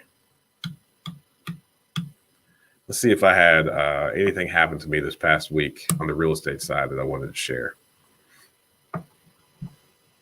Oh, this is fun. So on Monday, the number 100, the 100th property that we purchased, we closed on 3/1, and because we just took over the leasing and the property management, I did something that I have never done before, and I actually had a nightmare about it the night before. Not like a wake up screaming nightmare, but just like my brain was playing tricks on me. And that is the property was rent ready. It was a beautiful, well done remodel of a property. So I went in with my little 360 camera and my normal camera and took all these pictures. And as soon as I put the property under contract, well, shortly thereafter, I went ahead and marketed it for rent effective or available March 1st when we closed. So it's pretty bananas, but we got the property rented out the day that we closed it. So like the night before closing, I signed a lease. I took, the first month's rent plus the down payment, and we didn't even own the home. So like the night before, I just had this fear that everything that could go wrong went wrong. And my dream, actually, as I remember it, because it was so horrifying, I had a dream that closing got delayed, that the new resident was moving in that morning, and the old owners came by and got really furious that he was moving in, that I had a signed lease, because I didn't own the property yet. So technically, I rented out a property that I had no, authority to do so. And then they got very angry, called off closing, and sued me. Isn't that a crazy dream? I woke up and I was just like, why in the world was my subconscious doing all of that? But that didn't happen. Closing went fine. He moved in. The realtor went and picked up her lockbox. So all is well, and I got the property rented out first thing. So that was very fun. Awesome answer. I'll just watch for a grown man on a child bike. Yeah, that's what you really need to avoid. The number one rule of real estate investing is do not buy a property in any area that you see a grown man on a child's bike. Recipe for disaster. Surefire way to lose all of your money. Grown man, small pink bike with the tassels attached, both sides of the handlebar, basket and horn included. Not a good sign. You will go bankrupt. I think it'd be interesting to learn how to make a deal for $120,000 with a value of $200,000. Well, Ian Clip, that's a great question. So the property was originally listed for like 170, I think. Then it sat on the market for a while. I think they dropped it down to 150. And And ultimately, when it was like 150, it was still in the market for quite some time. I drive past this house every day on my way into my office, and I just offered. I got a wild hair, and I offered a hundred grand for the property in cash, 2 weeks close, and they said no, that's too low.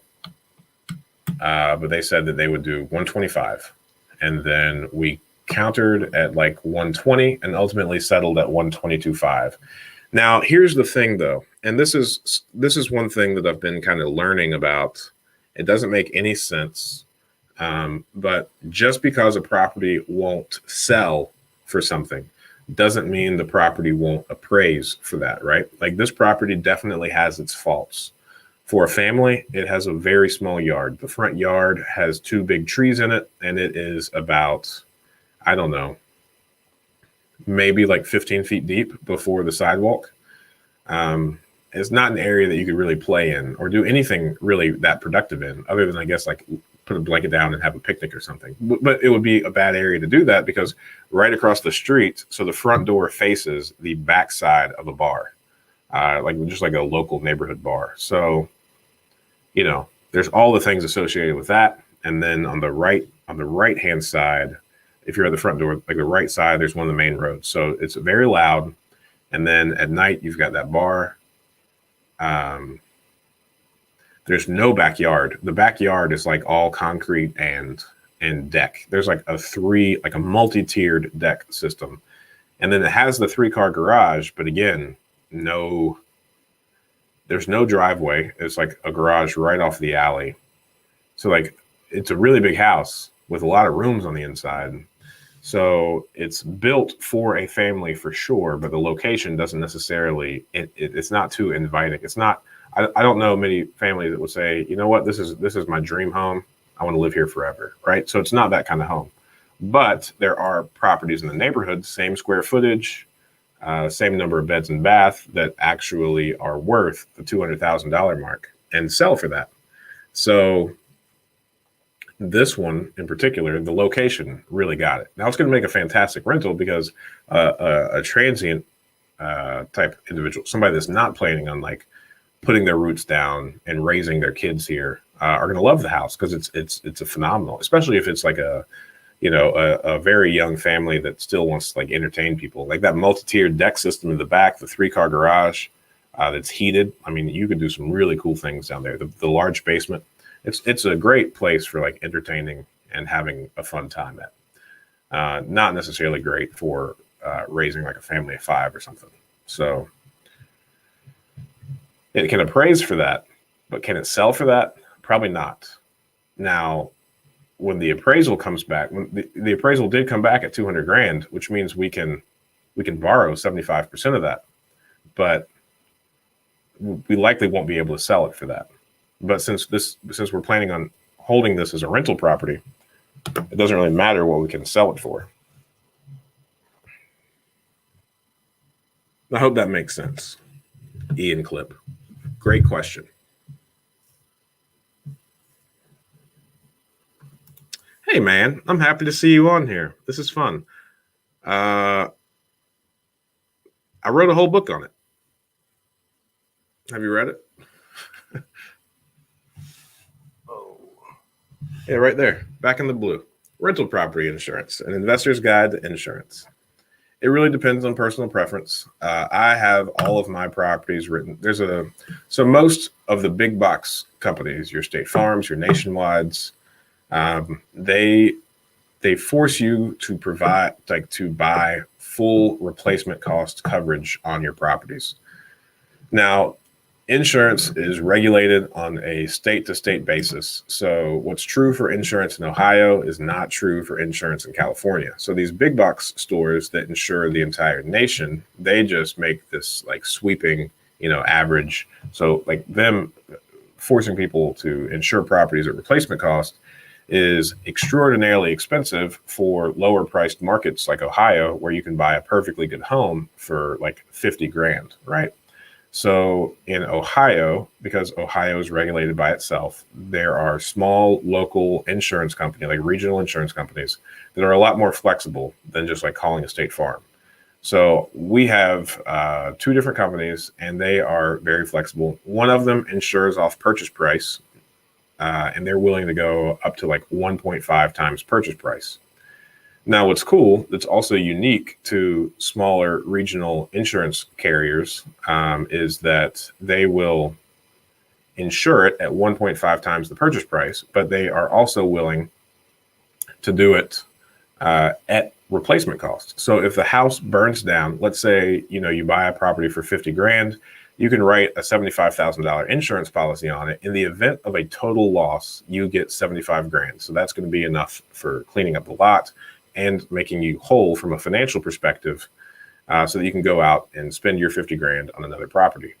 Now, there's another company that will allow you to go down to 40% of the estimated replacement cost and still settle at replacement cost. So on that one, the general rule of thumb for that company is 2 times the purchase price plus renovations cost. Now, there are parentheses around the 2 times the purchase price. So it's not 2 times the purchase price plus renovation. So if you're all in a property for 100 grand, it's not like you can go out and insure it for 200 grand. It is, if the purchase price is 50 and you spend 50 on the rehab, then you're looking at 150. 2 times 50, 100 plus 50. And that's cool because, it protects your investment. It's you can immediately day one insure it for 2 times the purchase price. So that's great. Because your largest exposure is not in the event of a total loss. Your largest exposure is in the event of a partial loss. So a lot of times these companies like Nationwide or State Farm, they can be flexible in the coverage amount, but it is based on an actual cash value policy, not a replacement cost. So on the actual cash value policy, they depreciate based on like the number of years. So if you have a kitchen fire, and the house is 50 years old, the general rule of thumb is 1% depreciation per year.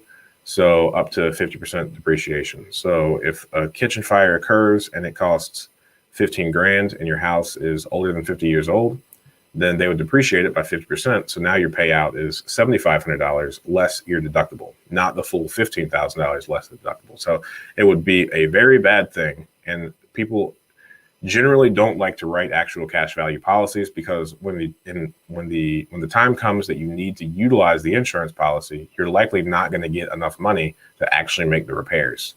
So it's a pretty lame deal. So that's where that's where the main exposure comes from. So having the ability to not pay full replacement cost coverage on a property that you were able to get for like 50 grand, because, just because you buy a property for 50 grand, if you were to rebuild it like for like, it would cost like 250, 300 grand to rebuild. So paying for 300 grand worth of coverage on a property that you purchased for $50,000 is very silly. So I would recommend that everybody get replacement cost coverage based more so along the lines of how much money they have on the property, not how much it would cost to rebuild. Because I know there are so few people in Ohio that if a property that you purchased for 50 grand burned down and the company gave you 300 grand to rebuild it, who in their right mind would rebuild a house for 300 grand that only has a sell price or market value of 50, right? It would make a lot more sense to walk away, clean up that lot, and spend the remaining $275,000 to buy 3 or 4 more properties for $50,000. So, I mean, that is my thoughts on insurance. Will you venture into building a multifamily portfolio? Nope. Chances of that, very, very low. I like my single families. I like them a lot. Will you hire an employee to run your property management elements? Yes. We have recently hired one person, and he is working out very well. He does the collections and the leasing. How do you track your real estate related expenses? I'm preparing tax documents now in the shoebox of receipts. We have no shoebox of receipts. So we use QuickBooks. We update it pretty regularly. We have a bookkeeper, and they ask us very important questions if they see transactions that they don't know where it goes. So we use QuickBooks, and we separate the properties by their own class inside of QuickBooks, so we can give you P&Ls for each individual property. So if we, so all of our transactions are associated with particular properties. No, it only needs about, so I'm going to put about $15,000 in it. Technically, I could rent it out right now as it is, but I'm going to charge like a lot for rent. So I want it to be creme de la creme. So I'm actually going to put granite countertops in this house because the kitchen is so small. It won't be that much of an upcharge, and it'll look great. It'll feel great. It'll rent great. Need to run. Goodbye, Luke and Jenny. Can you share how you'd present a seller with the option of seller financing? What terms would you hope to work out to make it work for you? And then, good morning, by the way. Good morning, 3D of Tom. I think that's a really good question. It's always uncomfortable. I have not once ever had a pleasurable conversation when attempting to advocate for seller financing because a lot of people are unfamiliar with it. It's asking them to trust you, sometimes blindly if you don't know them. It's great. I made it a point, especially early on, before we had the means and the access to capital that we do now. I always asked if they'd be interested in entertaining a seller finance option. And, generally, if you offer like a pretty short balloon and kind of explain it, like maybe a 2-year balloon, then a lot of times they might work with you. If they want to wait to take that tax hit, that's a sale. That's a selling point. And then it's also just like an easy way to transition. Like if there is like a older, just kind of tired landlord, he loves the monthly cash flow. Excuse me. He loves the monthly cash flow, but and doesn't want that to stop. Then this is a way for him to get monthly cash flow from the property without any of the headache as to what may or may not go wrong with that property. And they don't have to deal with the renter. In worst case scenario, they keep your money and the property. So those are all like the selling points that I would kind of harp on as I was attempting to explain the deal and what I'd like to offer. So they would get a down payment, generally around 10%, but it's America and it's real estate, so all things are negotiable. Some people want like a massive down payment in exchange to do seller financing, of which the massive down payment kind of negates the whole point of seller financing, because in my mind, the whole point of negotiating seller financing is to avoid traditional banks for a little bit. Thank you, Ian Clip. I really appreciate all the questions. And thank you, 3D of Tom. I hope that was sufficient. For seller financing, isn't it really the seller situation that is the key to getting a VTB? What is a VTB? Very terrific buy? Oh, man. I might need to get a program that lets me get some canned laughter each time I make a real knee slapper. Yeah. I mean, hey, that's what selling is, right? That's what making the presentation is all about. Selling your idea based on the other person's needs and situation. That's like the heart of how to be a salesman, is hearing someone's situation and devising a win-win solution. No, thank you, 3D of Dom. Vendor take back. I've never heard of that terminology. I've never heard of vendor take back. I don't know what it is, Ian Clip. Thank you. I appreciate it. I'm just going to leave this one on for a little bit because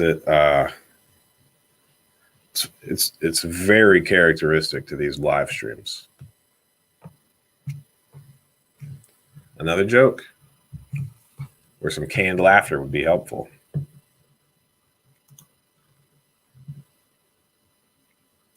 That makes sense. Vendor take back, seller financing makes sense. In Canada, oh, you're from Canada land. Vendor take back. That makes sense. I guess that's pretty cool. Alrighty, let's see. It's been a while since I've plugged PropStream, so you should do it. Everybody should do it.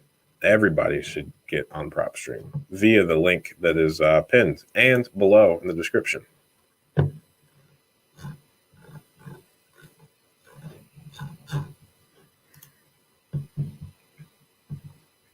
All right. We are at the end of the comments again.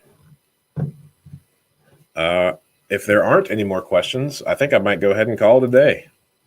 We're at 2 hours and 4 minutes. I think I let it run for like 5 minutes before it started. So I think technically we just hit the 2 hour mark.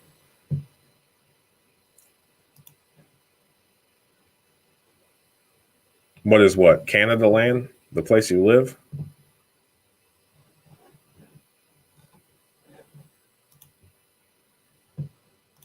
I don't know.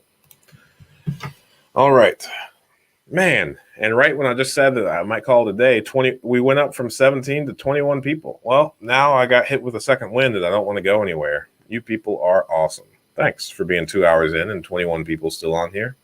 There's gonna come a day in the months ahead when there are like 100 people on this live stream. And I think I'm going to have to like cancel everything else I have for the entire day when that happens, because I will be Mr. Party Pants. I'm going to answer questions. It's going to be a long marathon. Now, what I don't want to happen is I don't want like 80 of those people that are watching to be one person with like 80 different YouTube accounts. So I say all this in excitement, but please nobody go out there and do something crazy to make that happen. No, that's okay. That's okay. Giovanni Brooks, any advice for someone just starting out with not a lot of savings? Yes, absolutely. I have tons of opinions about this. If you don't have a lot of savings, then you likely should, educate yourself on adding value, on what capitalism is all about, and how money works. So I found that if you don't have much money, there's a very solid reason as to why you don't, and you should probably fix that. And one of the cool things that I like to kind of think about, I came up with this myself, and I'm very proud of it. And that's like, let's say one day you woke up and you looked exactly like a bodybuilder. Given your current daily activities, your current level of being active, how long would you look like that until you made it back to the way that you look now? And you can relate that perfectly to like being wealthy. Like if someone were to win the lottery, but not develop the underlying disciplines or skills required to, have several millions of dollars, then it's just a matter of time before you are right back to your current financial position. So if your current financial position is not good or very slim, then you should work on developing the disciplines and the skills, the routines and the mindset of somebody that has a lot of money. And then it's just a matter of maintaining it and working up. And like, I remember the day that, I don't know how to word it, so I'm not going to say that because it's going to come out all wrong. But I remember the day that I developed the mindset of like a millionaire, and I was still in law enforcement. It was before I left, and then it was just a matter of time before I actually became a millionaire. So it's not like someone all of a sudden wakes up and finds themselves in a position. If they do, it's likely not sustainable. You likely become a millionaire way before you actually do become a millionaire. There's a good book that I read once. I liked it a lot. I think it was called The Instant Millionaire. Very small book. It's available on Hoopla, which is like a library. It's like the library's version of Audible, but it's the library, so it's a lot cheaper because Audible is Amazon, and Amazon likes making money. Oh man, I'm funny. Thank you. How far gone can a property be before you would pass on it? I don't think that's the right way to kind of pose that thought. So the cool thing about real estate is everything kind of just has like an associated price tag. So I would look at that same house and I would say, if the purchase price plus the rehab cost is still significant, like 30% lesser than the after repair value, I would likely purchase it.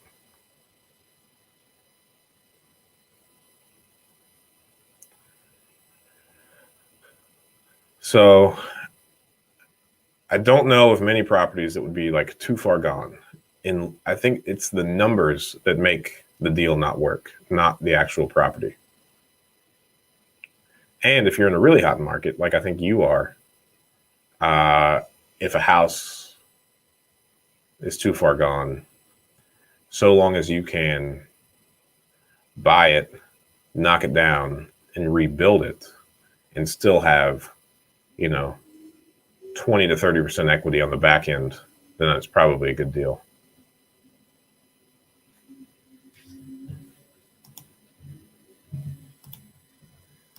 Thank you for satisfying my desire for laughter. I appreciate that, Ian Clip.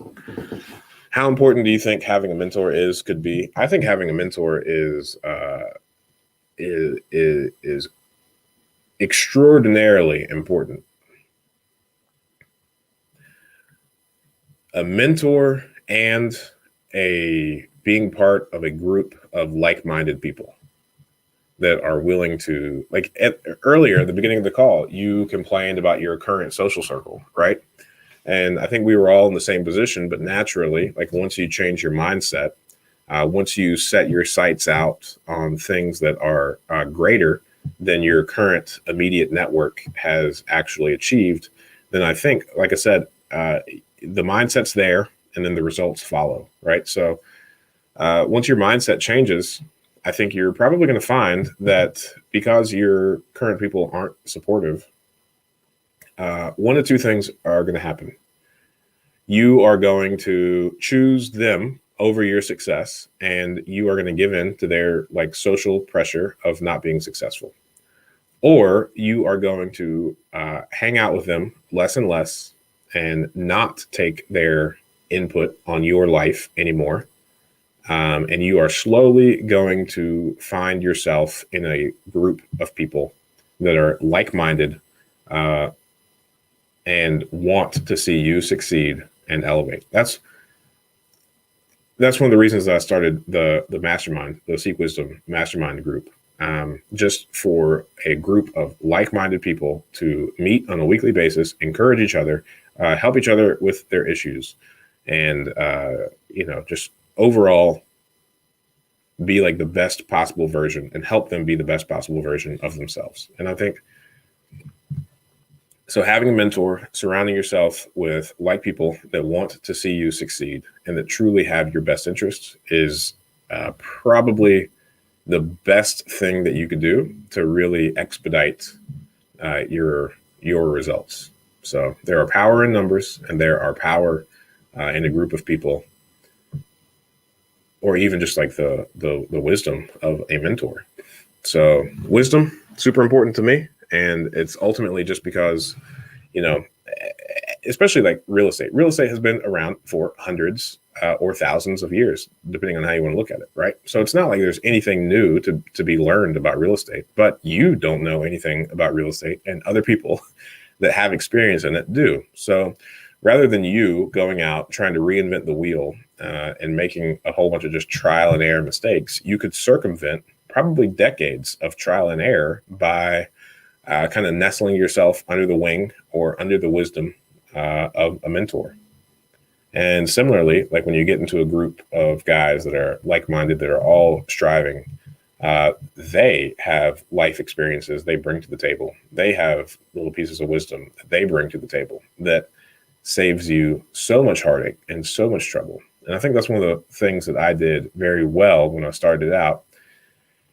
Is so far I haven't made too many mistakes on the real estate side, because when I first moved up here and decided that I wanted to get into real estate investing, I found other people that already had portfolios of properties. And each time before I purchased a property, each time before I hired a contractor, I ran the quote, I ran the property, I ran the neighborhood, I ran the deal, all by like 4 to 5 people that were already experienced in the area. And I found those people by going to networking meetings and seeking out other people that have already achieved the thing it is that I wanted to achieve.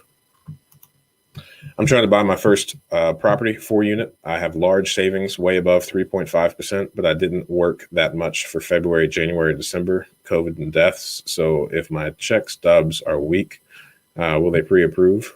Every bank is different.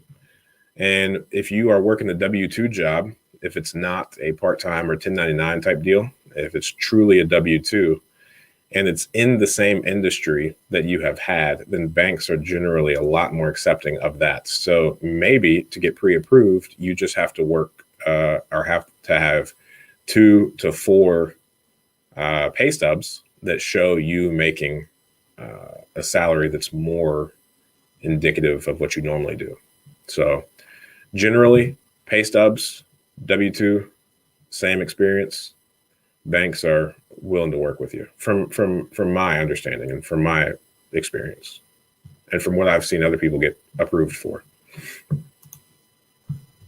How much should you set aside for closing costs? Generally, if you're buying a property and you are using a traditional loan and you're going to live there, then you could negotiate the seller to pay the closing costs.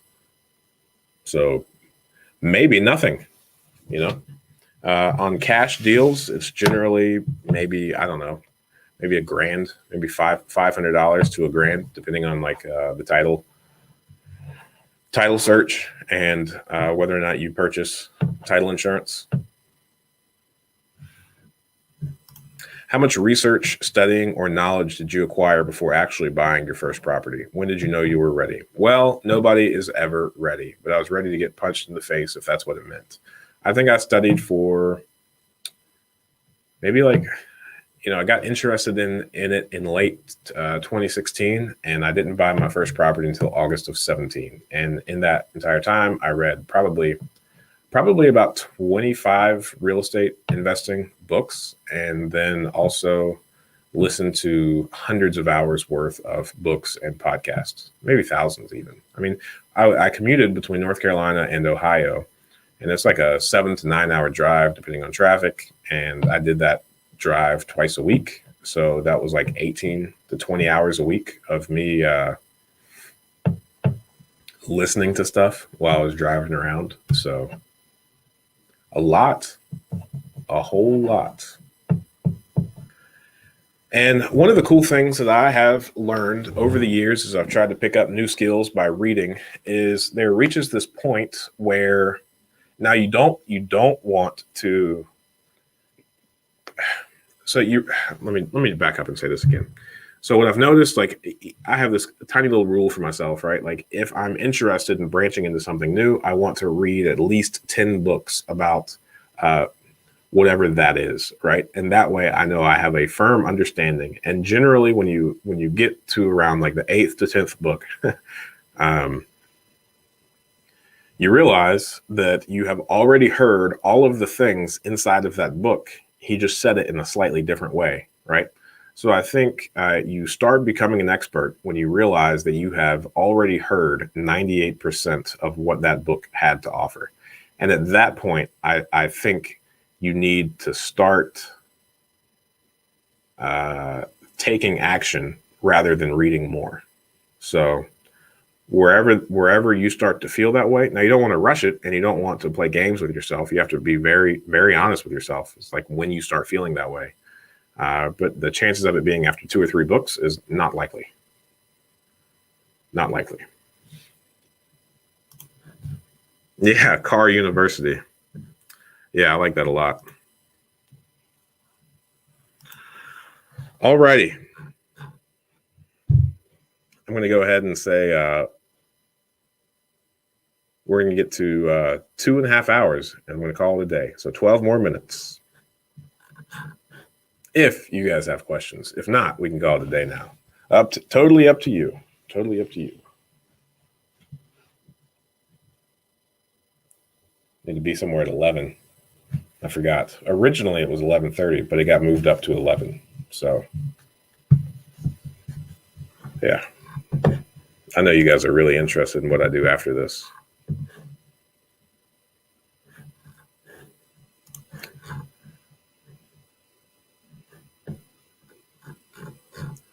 Let's see. I'm not sure if I'm ready. I've been reading way too much, but I'm just going for it to learn. Yeah. Hey, reading is where it's at, like everything that you want to achieve, unless you're like, SpaceX or something, it's likely already been done by someone, and whoever already did it probably wrote about it. So I think there's a lot of power in reading books. Yeah. Thank you. I appreciate you being on here, man. It's awesome. I made a YouTube video about it called the Seek Wisdom Mastermind, and that's how I started it. I just took a long, hard look at my goals over the next couple of years and what the type of impact that I wanted to have. And it started based on me wanting to help 10 people buy 10 properties over the next 3 years, and that's still very high priority. I think I'm gonna crush that though. Just because, there's about 15 guys in the mastermind at the moment, and the number of properties that people are buying is pretty unbelievable. It's really cool. And some of the big life changes that a lot of people are making, I definitely think there's nothing but good things ahead. So, yeah, I started it just by starting it. But I have been part of a mastermind group for about 4 years now. And actually, the guy that I went out to Kansas to go see, he's part of the mastermind group that I'm in. No, I have not. What do you think about books versus video? I think information is really good. I think regardless of kind of like where you get it, I think there are. I think video is good for building brands. I think video is good for replacing like in-person interactions. And I think there's a benefit to taking like in-person courses or watching videos of courses. And I really just think it comes down to like how people learn the best. Like I've met very intelligent people that can't for the life of them sit down and read a book. So they have kind of, mitigated that loss by either listening to books, going to courses, talking, one-on-one with other successful people and getting their wisdom fix via other methods than books. I personally love sitting down with a book and reading it. But I also, during the day, listen to a lot of audiobooks. And I also watch a lot of videos. And I make a lot of videos. I think it's all good. Going to check out that video. That sounds amazing. Thanks, Ian Clip. If you join, then it will make it an international mastermind group, Mr. Canada. Is I don't know about that. International. Yeah. Nation. Root word. Canada, not the same nation as America. So international. Yeah, I'll take it. On PropStream, can you search by owner LLC to find the other properties? Yes, you can. It actually has this really cool thing. It's like anytime you click on one property, there's this little tab called linked properties, and then it'll show you all of the other properties that either have the same owner name or the same mailing address of record. So yes. And when I first used PropStream, I researched a whole bunch of my properties, and it's pretty crazy. It's pretty accurate. Like if you have PropStream, you you can probably quickly find the addresses to my entire portfolio. I don't want you to do that. I don't recommend that you do that. I like to think that I have a little bit of anonymity still, even though I post everything that I ever do on YouTube. Maybe not everything I ever do. What's the difference between a HUD home listing and regular foreclosure listing? A HUD home is owned by the wonderful government of the United States of America. HUD stands for Housing and Urban Development, I do believe. And anytime you hear about Fannie or Freddie loans, Fannie Mac, Freddie Mac, those are loans or mortgages backed by the government. So if somebody stops paying and the bank has to foreclose, then since it's backed by the government reimburses the bank for however much money that bank lost. Now, the bank then deeds the property over to HUD, the Housing Urban Development people, and the government. So now the government owns houses, and then they sell the houses as HUD homes, or one of my favorite apps, the HUD Home Store app. That's where those will be listed. And because HUD prefers owner occupants for like the first, I think like 11 to 14 days, I really don't remember off the top of my head, only owner occupants or government or nonprofit agencies can purchase the home. And then after that, it's open to all bidders. Thanks. What's the difference? Oh, I already read that one. All right. It also shows all the mortgage information. So, like I was pretty shocked because, yeah, the mortgages are pretty accurate. Wow, that's the name. Thank you for putting all that on YouTube and not shortening it at all. Manuel Armando Escalante. I don't have the confidence to roll my R's for that one. Love your videos. Keep up the good work. Trying to get as much information as I can before getting into the battlefield. That's what I'm talking about. Good work, man. Looking forward to seeing you become the man in the arena. If you haven't seen that speech, please watch it. I haven't seen a lot of good deals on HUD. You probably don't.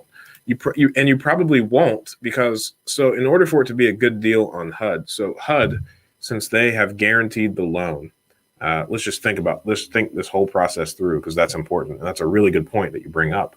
So since it's a federally backed loan, and since the bank, since it's a Fannie Freddie loan, it's probably an owner occupant. So at that point, you know that if you want a Fannie Freddie loan, you're going to put 3.5% to 5% down, right? So it depends on how long this person has made their payments appropriately as to how much equity might be in it. But you're only talking about if they default in the first year or 2 years, there's so little principal pay down in addition to that 3.5% to 5% that they put down. So you're only talking about, because HUD's going to want to sell it for how much they reimburse the bank for. So you're likely at first only talking about 3.5% to 5% discount. The really good deals come in when they have been owner occupied for a long time. The equity has been really paid down, and then for whatever reason they default. Or if it was an investment property, then you are likely going to put 25% down, still Fannie Freddie. But it's just so uncommon for investment properties to be kind of listed on there in the foreclosure, because since they had to put 25% down to get it, there's a lot more exit strategies available to that investor.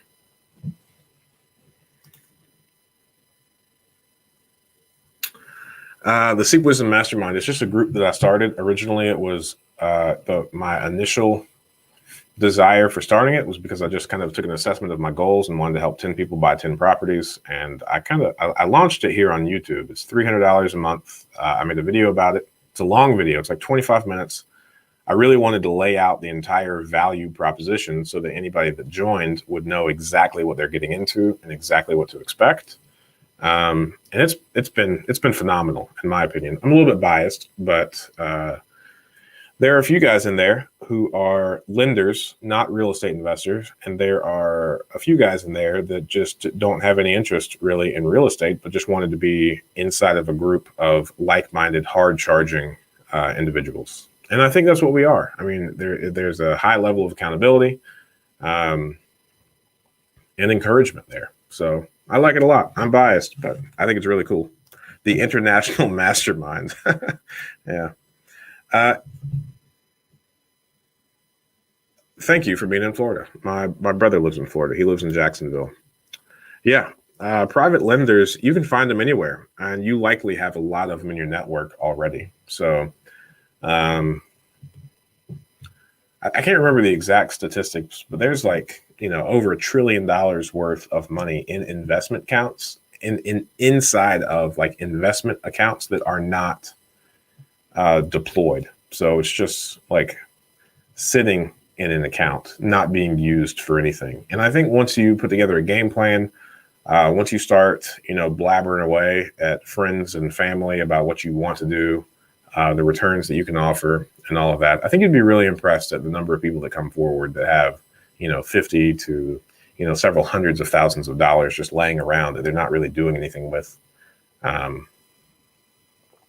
It escalates very quickly. And Ian Clip, it's up to you to make that happen, buddy. Oh, all righty. Well, we've got about 20. Yeah. Hey, Paul Maskill. This is a guy. He's an extraordinarily successful fella.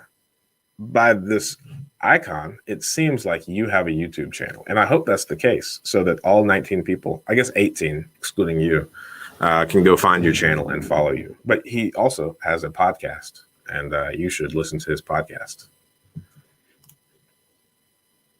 I really like being a private lender. Being a private lender is very, very fun. I'm a private lender too. And I also borrow a lot of money from private lenders. And I'm really funny. All right, gentlemen, I appreciate all of you. And I guess the ladies that are on here too. I appreciate you too. I don't need to do anything differently. I don't know how to end this sentence. And now I don't know how to end this video. It's very awkward. I'm probably just going to click the end button. I see that 19 people are still on here. So thank you. I can't wait to see you next week, Friday, 8 a.m. Eastern Standard Time.